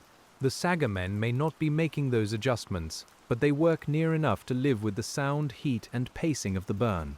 You pass by the sealed kiln and feel your face warm. The brick has begun to radiate more deeply now, and the air near it feels dry enough to tighten the throat. A faint glow may be visible in openings meant for watching, depending on the kiln and stage of firing. It is not a spectacle here. It is a working sign. Inside, the saggers stand under stress. Their walls expand. Their old cracks are tested. Their rims bear weight, while heat moves around and between the columns. The ware inside them is sheltered from ash and direct flame, but not from heat, because heat is what the whole day has been preparing for. You can imagine the inside of a sagger becoming an enclosed, warm chamber. At first, the ware simply dries more deeply. Then, as heat climbs, clay and glaze begin changes that cannot be seen by human eyes. The sagger does not interfere with that change. It holds space for it. There is grace in holding space well. The men return to the benches, but the kiln remains in their awareness. A worker may glance toward it without thinking. Another may pause near the doorway and wipe his face with a sleeve. Heat changes how people move. It slows some motions and sharpens others, because the body knows it must conserve strength. The day's sounds layer themselves around you. A cart outside, a broom inside, the tap of a tool on a sagger rim, the lower murmur of men speaking near a stack, the distant pulse of city industry through windows and walls. None of it rises sharply. It all belongs to one broad working hum. The Trenton Pottery Sagger men were part of an industry that made everyday objects for many homes and public buildings. Yet from their spot near the kiln, the grand idea of industry was reduced to immediate work. A useful stack, a clean interior, a sound rim, a body that could lift again. This nearness to the task keeps the day from becoming abstract. You feel the plainness of it in your arms. If a sagger is heavy, it is heavy now. Not in theory. If dust catches in the throat, it does so in this breath. If the kiln gives warmth, it touches this cheek, this sleeve, this tired shoulder. That is where the work lives. As the firing continues and the men work around its heat, the afternoon begins to lean toward the long care of tools, floors, and pathways. A pottery shop depends on open paths more than a visitor might guess. Saggers are bulky, ware is breakable, and men carrying weight need room to turn. So the Trenton Pottery Sagger men spend part of their day making paths clear, moving stacks away from narrow places, and setting the next loads where they will not trip or trouble anyone. You notice how practical order comes from repeated need. The floor carries evidence of many small accidents avoided, and some not avoided. Scrape marks, chipped bits, uneven boards, brick dust near thresholds. When you walk with a load, your eyes lower without command. You look for the raised edge, the fallen shard, the damp place where a boot might slide. The body learns caution in the soles of the feet. Someone sweeps near the stacking area, not to make the place spotless, but to keep grit and broken bits from causing trouble. The broom's bristles push through dust with a dry sigh. A broken piece clicks against another piece in the sweep line. The smell of disturbed dust rises for a moment, then sinks again into the shop's usual air. Tools are checked because tools are small points of dependence. A worn scraper still works if its edge is useful. A brush with too many lost bristles becomes less helpful. A carrying board with a split may fail at the wrong moment. You run a hand over wood, feel the raised grain, and set aside what needs attention. These acts are not separate from kiln work. They are the quiet support beneath it. A clear path protects Ware. A soundboard protects hands. A clean tool protects the next sagger interior. The work is full of such indirect care, and the men understand it through long habit. You can feel how the factory day is built from maintenance, not the kind written about in public notices, but the lived maintenance of keeping useful things usable. Sweep enough, sort enough, repair enough, restack enough. The line between labor and preparation blurs, because preparation is labor. The sagger men of 1910s Trenton likely worked under foremen, schedules, and production needs, yet the closest authority in the moment was often the material itself. A cracked rim would not become sound because a foreman wanted it. A crowded path would not become safe because the day was busy. The clay, weight, and heat had their own quiet rules. There is a sleepiness in accepting such rules. The mind no longer argues with the fact that heavy things require both hands. It no longer argues with drying time or cooling time. It moves inside the limits and finds small efficiencies there. That is how many workers make peace with repetition. The light has shifted again. It lies more warmly on the upper walls, while the corners near the floor gather a thicker shade. Dust on the windows makes the outside world look softened, as if the glass has been rubbed with pale clay. You hear someone laugh once, quietly, then the sound drops back into work. A man might take off his cap and shake dust from it near a door. Another tightens a worn belt. Another bends to lift, hesitates, and chooses a better grip. These are almost invisible adjustments, but they are the body's wisdom. We notice them because they keep the human being present in the process. As the factory paths are cleared and the tools settle back into their places, the work draws us toward the careful keeping of knowledge that may never have been written down. A sagger man's knowledge is not kept mainly in books. It lives in hands, eyes, shoulders, and the memory of many firings. The 1910s Trenton Pottery Sagger men know which forms tend to crack, which stacks sit well, which places in the kiln ask for more caution. You learn by standing beside them, watching where they look before they move. There may be records elsewhere in the factory of orders, batches, firing schedules, wages and deliveries. But the knowledge at the sagger bench is more immediate. This rim is weak. This old one can serve once more. This new one dried too quickly on one side. This stack should not go higher. Such judgments pass through touch so quickly they can seem almost silent. You can feel the difference between a man who is merely strong and a man who is practiced. The strong man may lift, but the practiced man lifts in a way that leaves him able to lift again. He places weight close, turns without wrenching, and sets down gently enough that the wear inside remains undisturbed. Practice is kindness to the material and to the body. The room itself teaches. If a stack has fallen in the past, men remember the kind of lean that led to it. If a firing marked wear because of dirt inside a sagger, the cleaning becomes more attentive. Mistakes become part of the shop's memory, and memory becomes a quieter kind of prevention. You stand near an older worker as he runs his knuckles lightly along a sagger wall. He pauses near a line that might not catch your eye. The clay has a different sound there, or perhaps a different feel under the fingers. He sets it aside. No speech is needed. The gesture is enough. There is tenderness in competence when it is quiet. Not softness exactly, because the work is hard, but tenderness in the way the hand refuses to waste what can be saved and refuses to trust what will fail. The worker gives each object the judgment it deserves. That is a modest, beautiful thing.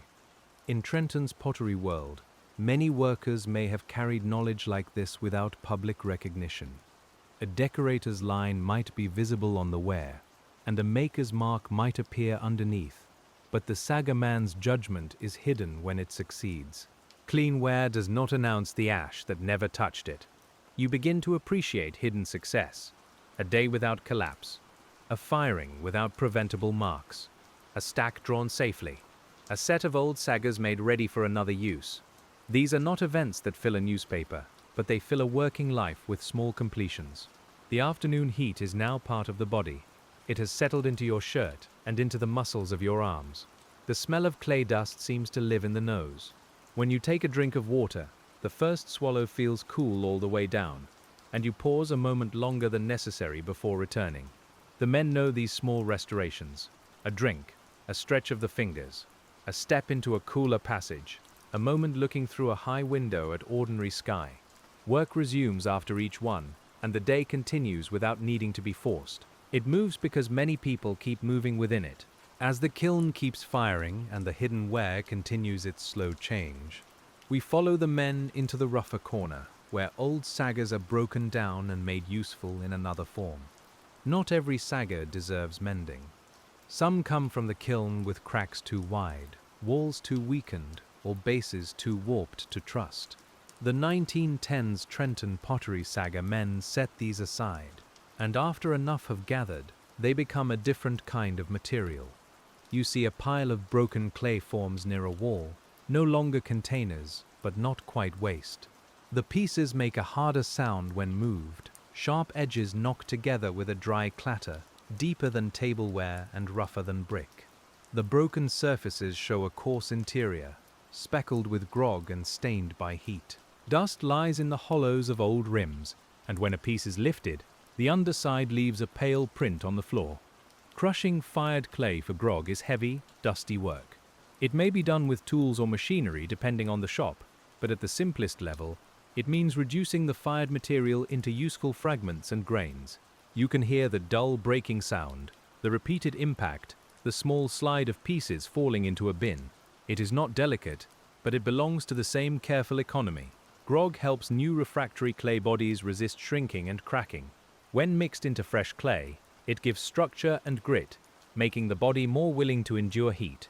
So the old sagger, once broken, may return as part of a new one. The factory takes its worn shelter and asks it to help make another shelter. There is comfort in such return. It is practical first, but it also feels fitting. The clay that has stood in fire becomes the memory within fresh clay, teaching it, in a way, how to stand. We do not need to make that thought too large. It is enough to feel the quiet continuity in the dust and fragments. The corner smells sharper because broken fired clay gives off dry mineral dust when disturbed. Your fingertips become gritty. The sound of crushing enters the bones of the hand through the tool. Men doing this work may wrap cloth around a handle, shift their grip often, and step back when dust rises too heavily. The body negotiates with every task. The Trenton Pottery Sagger men would have understood the value of such material. A factory buys, digs, mixes, fires and uses, but it also reuses where it can. Industrial work is full of thrift that comes not from sentiment, but from constant need. A good material is not thrown aside if some part of it can still serve. Beside the broken pile, ready stacks wait for future loads. New and old, whole and shattered, service and retirement, all occupy the same room. You begin to see the Sagger shop not as a place of single-purpose objects, but as a place of stages. Every piece of clay is somewhere on a path. A man might wipe his hands on a rag that has already been used many times. The rag leaves dust rather than removes it fully. He may flex his fingers, look toward the kiln, then return to the fragments. The work is rough, but it is still measured. Even breaking down material has a rhythm when done all afternoon. Outside, late light catches the tops of factory roofs. Inside, the corner remains muted, full of clay color and shadow. The broken pieces do not shine. They have no smooth glaze, no finished surface. Yet they are part of the making, and in this quiet story, that is enough to hold our attention. As the broken clay returns toward usefulness, the day brings us again to the cooling side of the cycle, where heat must be respected even as it fades. A kiln that has finished firing is still not ready in the way a cupboard is ready to open. It must cool slowly enough to protect the ware and safely enough for workers to approach. The 1910s Trenton Pottery Sagger men know that the end of flame is not the end of heat. You stand near the brick and feel warmth continuing to pour out, soft but firm, like a stored summer day. Cooling has its own silence. The active sounds of firing lessen, and the kiln seems to become inward. Brick saggers and ware release heat gradually. The air near the chamber shimmers a little when the light is right. A hand held too close learns quickly that patience is still required. The men may test conditions by nearness, by experience, by the behavior of air at openings, and by the time since firing ended. Instruments existed in pottery practice, and cones or other signs might guide firing, but much day-to-day judgment still came through trained perception. The worker's face, hand and eye were all measuring tools of a kind. When drawing begins too soon, the heat punishes haste. A sagger may be too hot to handle safely. Ware may be vulnerable to sudden cooling. The body may tire faster in the blast of stored heat. So the men wait or work elsewhere, or draw in stages. The kiln teaches patience by making impatience uncomfortable. You stand with them in that waiting. The room is not idle. It is filled with readiness. Tools are near. Paths are clear. Men drink water, adjust sleeves, and look toward the kiln with the half attention of people listening for a cue. Waiting inside a working day is not emptiness. It is a held position. The smell changes as cooling progresses. The sharp heat smell softens. Fired clay, coal smoke, and warm brick remain, but the air becomes less biting. Dust that had lifted in currents begins to settle. The kiln seems to exhale more slowly. You can feel the room becoming approachable again. The first saggers drawn from a hot kiln carry heat, like memory made physical. Their surfaces may look dull, but they hold warmth deep within. A man grips carefully, sets carefully, and leaves space around the fresh-drawn containers. You do not crowd hot clay. You let it breathe its remaining heat into the room. Inside the saggers, the fired ware waits for inspection. Opening them brings that small moment of reveal, repeated many times until it becomes ordinary and still never entirely empty of interest. A clean firing feels different from a troubled one. The men sense it in the ease of unpacking, in the sound of the ware, in the absence of unwelcome marks. A cup that has fired well gives a clearer note when handled. A plate may show a smooth matured glaze. A bowl may come out with its curve true and its surface unspoiled. These objects move onward, and the sagger returns to its rougher fate, to be cooled, cleaned, checked, and used again if it can. The Trenton Pottery Sagger men are present at this small turning point between hidden process and visible result. They do not own the ware, and they may not be the ones to finish or pack it, yet they witness its reappearance from the clay containers they managed. Their day contains many such little returns. There is a gentle satisfaction in bringing something safely through. It may not be spoken. It may be felt only as the absence of trouble. The stack held. The ware came clean. The sagger survived. In working life, the absence of trouble is often one of the finest achievements. As the drawn ware moves away on boards, carts, or careful hands, the sagger men turn again to the containers left behind by heat. Hot saggers cool in rows like tired animals, though they are only clay and cannot be tired. Their rims give off warmth. Their stained walls hold colors of smoke, buff clay, gray ash, and reddish fire marks. The 1910s Trenton Pottery Sagger men step among them with practiced caution, knowing which can be touched and which should be left a while longer. You learn to read heat without seeing it. A hand approaches, not flat and careless, but lightly, testing the air just above the surface. If it is still too hot, you know before contact. Heat has its own boundary. The skin senses it. You wait.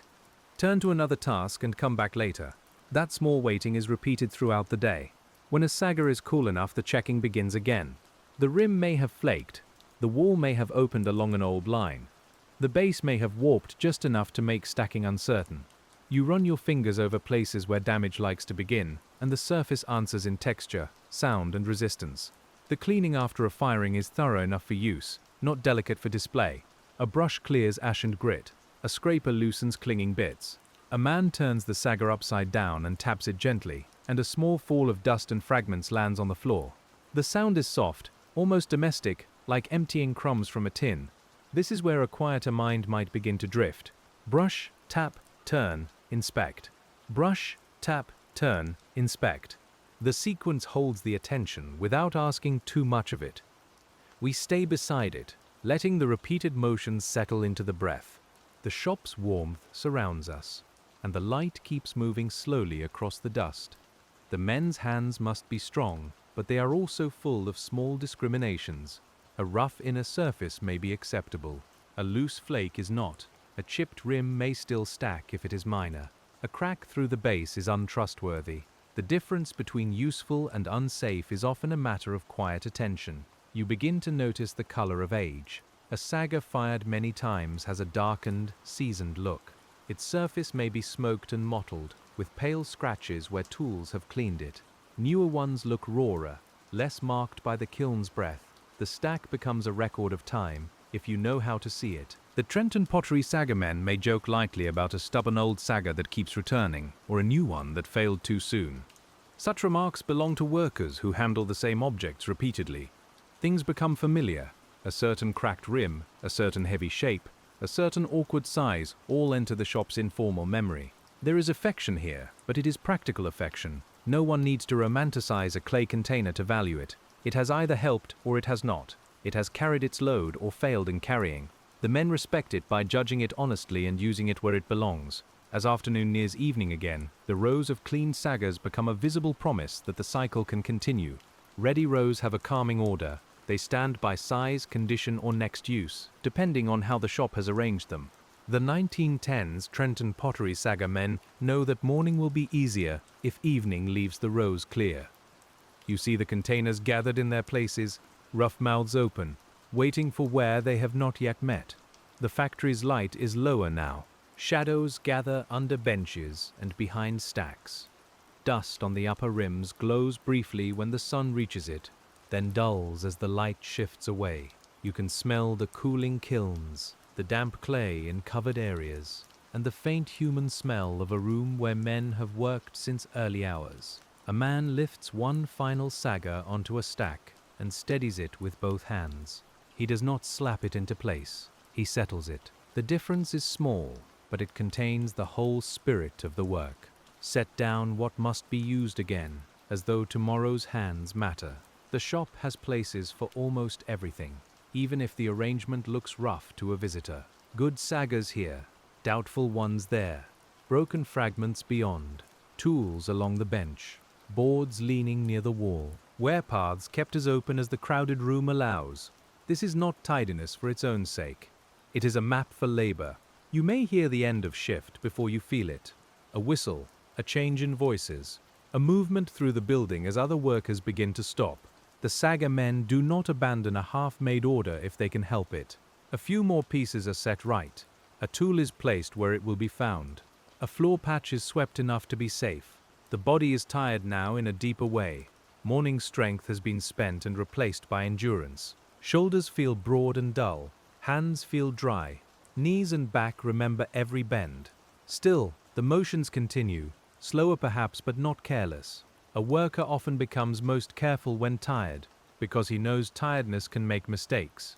We can feel the day closing without needing to close the story. The kiln may still be warm. Somewhere may still be cooling. Fresh clay may still be drying on a shelf. The factory rests only in sections, and even rest is temporary. Tomorrow's work is already present in the rows prepared tonight. A Sagger man might pause near the doorway before leaving, partly for cooler air, and partly because leaving work often has its own little threshold. Behind him are heat, dust, tools, and stacked clay. Ahead is the street, the household, the evening meal, the different tiredness of being away from the factory. The body crosses first, and the mind follows more slowly.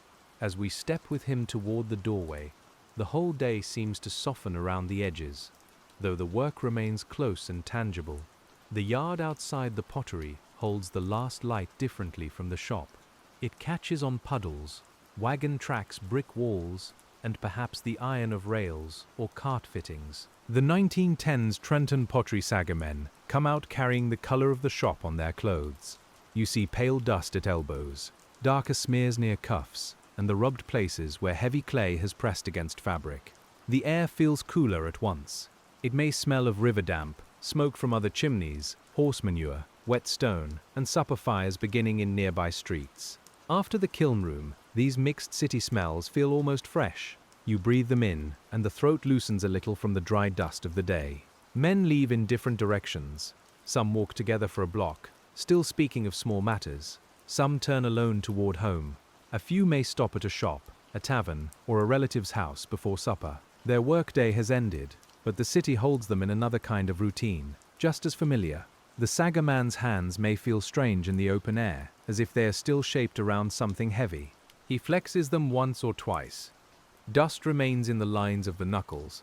If he carries his pail, the handle presses a different, lighter mark into the fingers.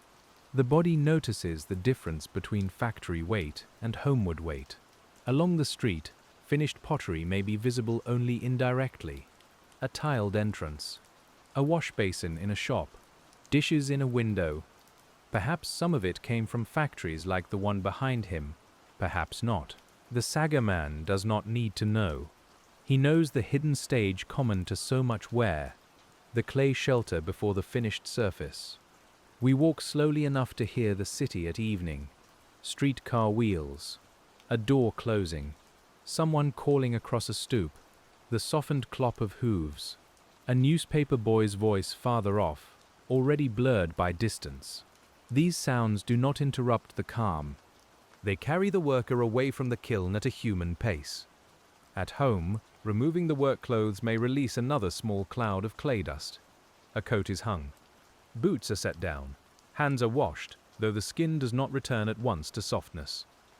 Warm water turns grey. Soap meets stubborn grime. The smell of clay lingers beneath it, because some traces of work stay close. The evening meal may be simple, but it has a different warmth from the kiln. Stove warmth, food warmth, household warmth. You can imagine bread, stew, potatoes, tea or coffee, whatever the family has prepared and can afford. The worker sits, and the chair takes the weight that the body has carried all day. He may speak of the shop, or he may not. Many working days do not become stories at supper.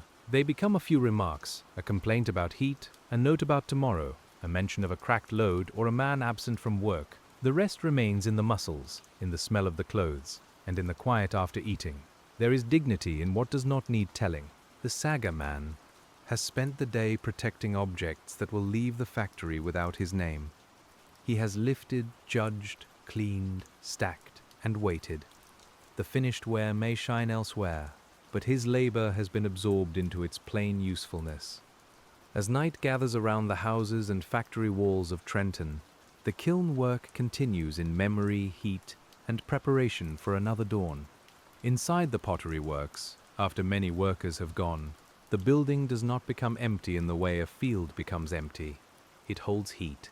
It holds dust.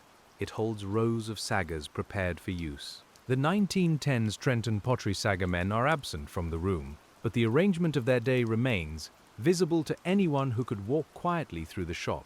You can imagine the benches under dim light, or no light at all, with tools lying where they were placed. A brush rests bristle down or on its side. A scraper catches a little glow from a distant lamp. Stacks of clean saggers stand like low towers, their rims making shadowed ovals in the dark. Everything waits without impatience. A firing kiln, if still active, carries its own hidden brightness. The fireman may pass at intervals, tending what must be tended. He hears the draft, sees the signs, and keeps the burn within the needed path. Behind the sealed chamber, the saggers continue holding the ware. Their work is stillness under pressure. This night work is part of the sagger man's day, even if his body is at home. The placement he made, the cleaning he did, the soundness he judged, all remain in effect. Labor often stretches beyond the hour when wages stop being counted. Something placed well keeps being well placed. Something neglected keeps being neglected. We can rest in the idea without making it heavy. The shop is quiet. The tools are still. The clay containers stand in the dark. Their plain walls surround the hidden cups and plates, while the heat completes what hands began. In that silence, the ordinary work has its longest breath. Outside, the city cools. Smoke lies lower. The river air moves through streets and yards. Windows darken one by one.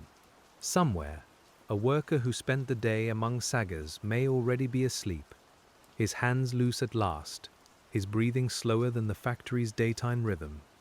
The body knows how to let go when it has done enough. Yet the next day is forming. Fresh ware is drying. Clay for new saggers is covered against drying too fast.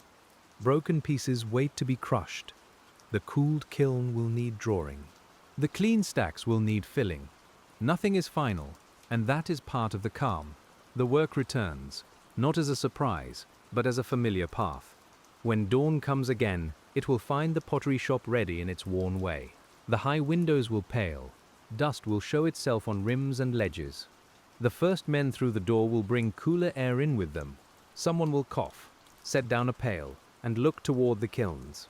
The day will ask to be lifted, and in that first return of morning, we find the sagger men again at the edge of the stacks, where the cycle begins without needing a new name. The early hour has a softness that does not last. The Trenton Pottery Sagger men arrive while the room is still gathering itself, before full work has sharpened every sound. You stand with them near the empty saggers, feeling the cool clay under your hands and the warmer air drifting from deeper in the building. The shop smells like yesterday, because yesterday has not fully left. A man checks the rows prepared the night before.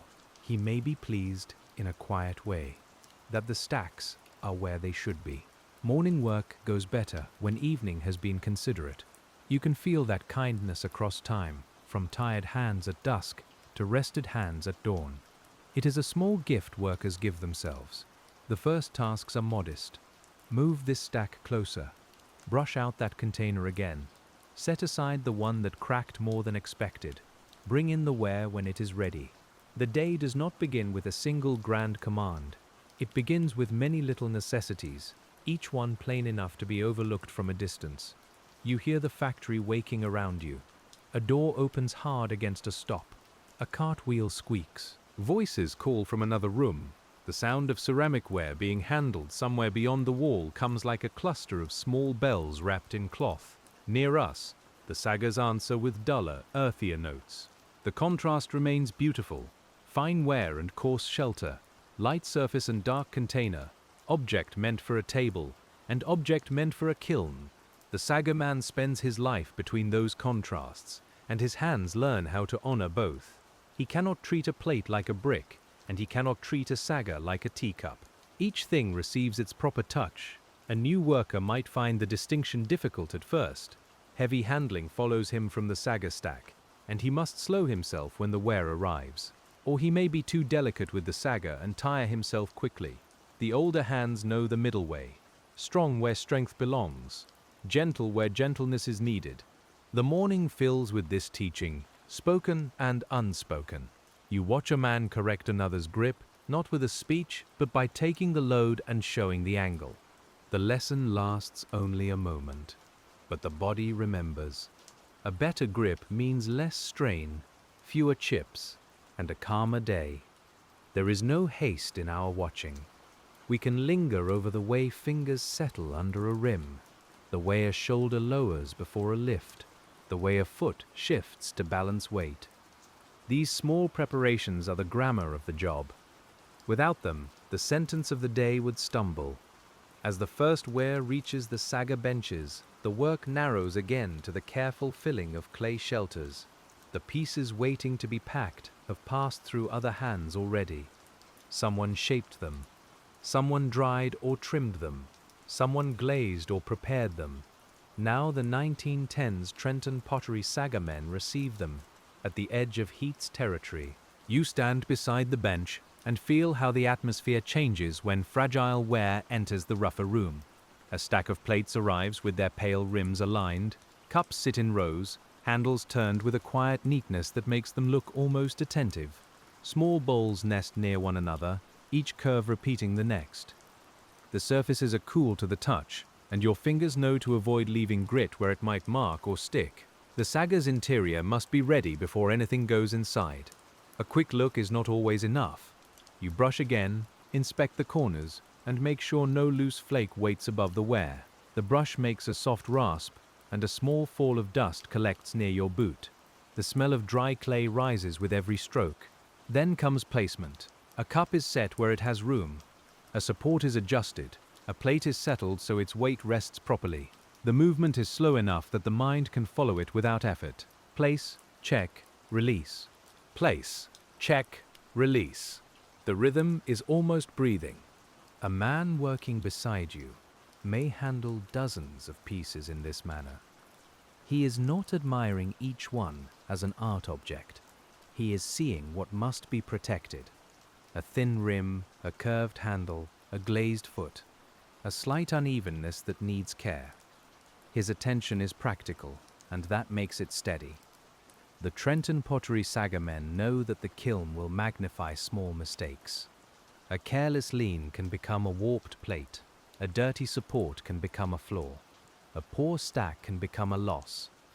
So the hands move with that knowledge in them, and the pace remains unhurried even when production presses. The room's sensory world gathers around the bench. The gritty drag of a sagger wall against the thumb. The faint chill of unfired or prepared ware. The odor of damp clay from nearby work. The coal smoke from the kiln area.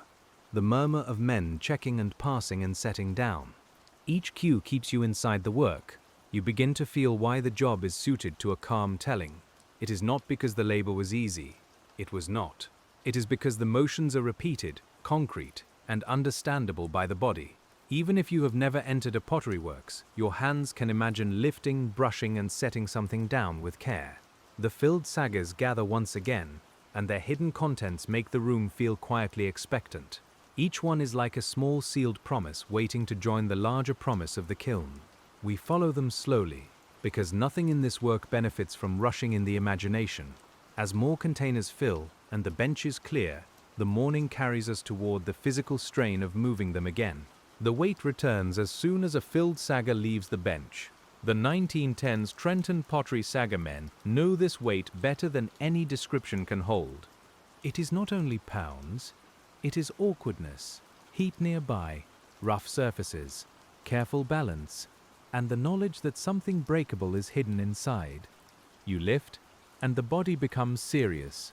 A carrying board or hand truck may help, but help does not remove care.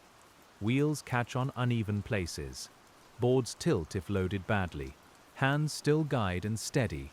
The floor answers with creaks, scrapes, or gritty hushes underfoot, and every sound seems to remind you that the load is real. The path to the kiln may be short, but a short path walked many times becomes the measure of a day. Turn, step, pause, set down, go back. The distance accumulates in the legs. The arms learn the memory of each load. By mid-morning, the body has counted more faithfully than any tally sheet. Men coordinate without much talk. One worker clears a place. Another brings the next sagger. A third looks toward the kiln mouth and judges the timing. In a crowded shop, cooperation is often made of tiny permissions. A step aside, a nod, a hand lifted to signal wait, a low word that keeps two bodies from choosing the same space. The kiln interior receives the load gradually. First the base, then the rising columns, then the narrowing spaces. The stacked saggers make their own architecture again, plain and temporary, but strong enough to hold through fire. You watch the pattern return, as if yesterday's structure has been remembered by the room. The Trenton Pottery Sagger men do not need novelty to stay attentive. In fact, novelty would be unwelcome if it came as trouble. The satisfaction lies in the familiar thing done well. A level base, a clean sagger, a steady handoff, a load placed without a chipped rim or a shifted support. These are enough. The air near the kiln is warmer now, though this kiln has not yet begun its full firing. Old heat lingers in brick, and the room seems to keep the memory of every burn. You smell dust, smoke, and the faint tang of heated minerals. A man wipes his forehead with the back of his wrist and leaves a pale streak behind. You can feel how work marks the body in layers. Dust on skin, heat in the face, pressure in the hands, ache in the shoulders. None of these arrives all at once. They gather, almost politely, until the worker notices during a pause that he is already deep inside the day. Still, the rhythm carries him. The next sagger is waiting. The next place is ready. The next movement is known. We stay with that rhythm because it is the heart of this quiet occupation, and because it lets the mind soften around repeated, useful action. When the kiln begins to fill past its middle, the work calls for even closer placement, and the room grows more attentive again. The first half of a kiln load can feel spacious compared with the last. Once the lower rows and central columns are established, every added sagger must respect what is already standing. The 1910s Trenton Pottery Sagger men move more carefully now, and you feel the pace slow by a few breaths. The kiln seems to ask them to listen with their hands. A filled sagger is held at the edge of the chamber while a man inside studies the stack. He may reach out, take it, and turn it slightly before lowering it into place. The rim meets the rim below with a muted scrape. He keeps one hand on it for a moment, feeling whether it rocks. Only then does he release. The light falls across his sleeve and disappears inside the kiln. Dust gathers on the dark fabric in pale streaks. The bricks behind him are stained from many firings, red, brown, black, and grey in uneven patches. If you breathe in, the air tastes of old heat and clay. If you breathe out, the sound seems close. There is little room for unnecessary talk.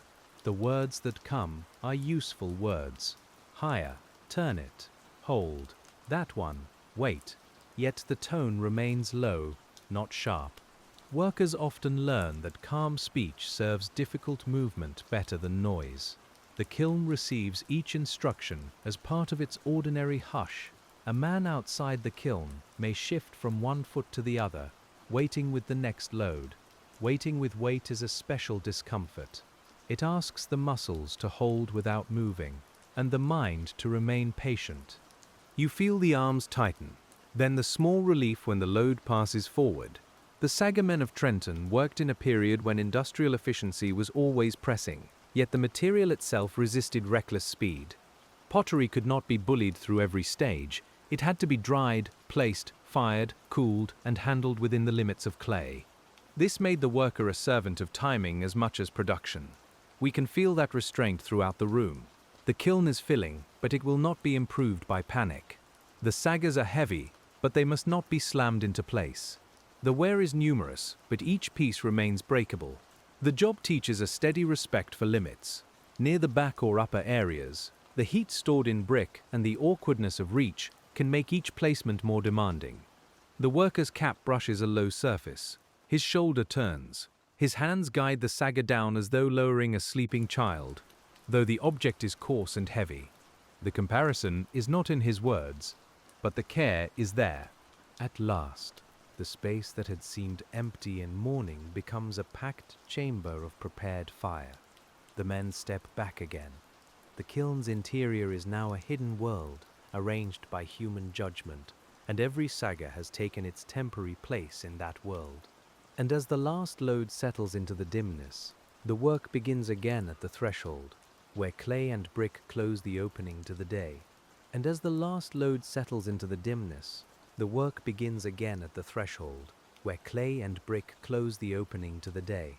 The Trenton Pottery Sagger men press the sealing clay into the seams with tired hands, smoothing each place until the kiln face is whole again.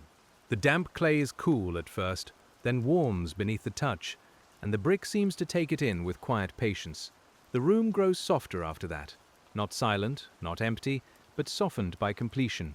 A scraper is set down on the bench. A brush lies with dust in its bristles.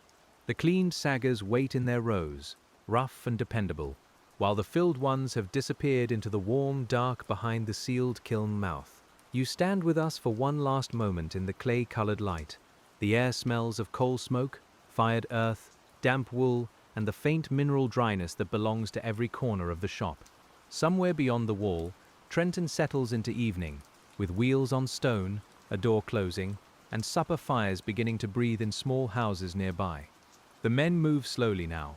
One lifts his pail, another brushes dust from his sleeve, and only makes a paler mark. A third looks once toward the kiln, not because anything more must be done, but because a worker often looks back at the place where his care has been left. Inside, the saggers hold their quiet burden. They do not shine. They do not speak. They stand in heat and darkness around fragile ware, doing the plain work they were made to do. While the day's hands finally loosen and the last footsteps move toward the door. The workshop is dim now. The tools are where they belong. The kiln keeps its slow warmth behind the brick, and you can rest here among the settled dust and waiting clay as the sagger shop grows still.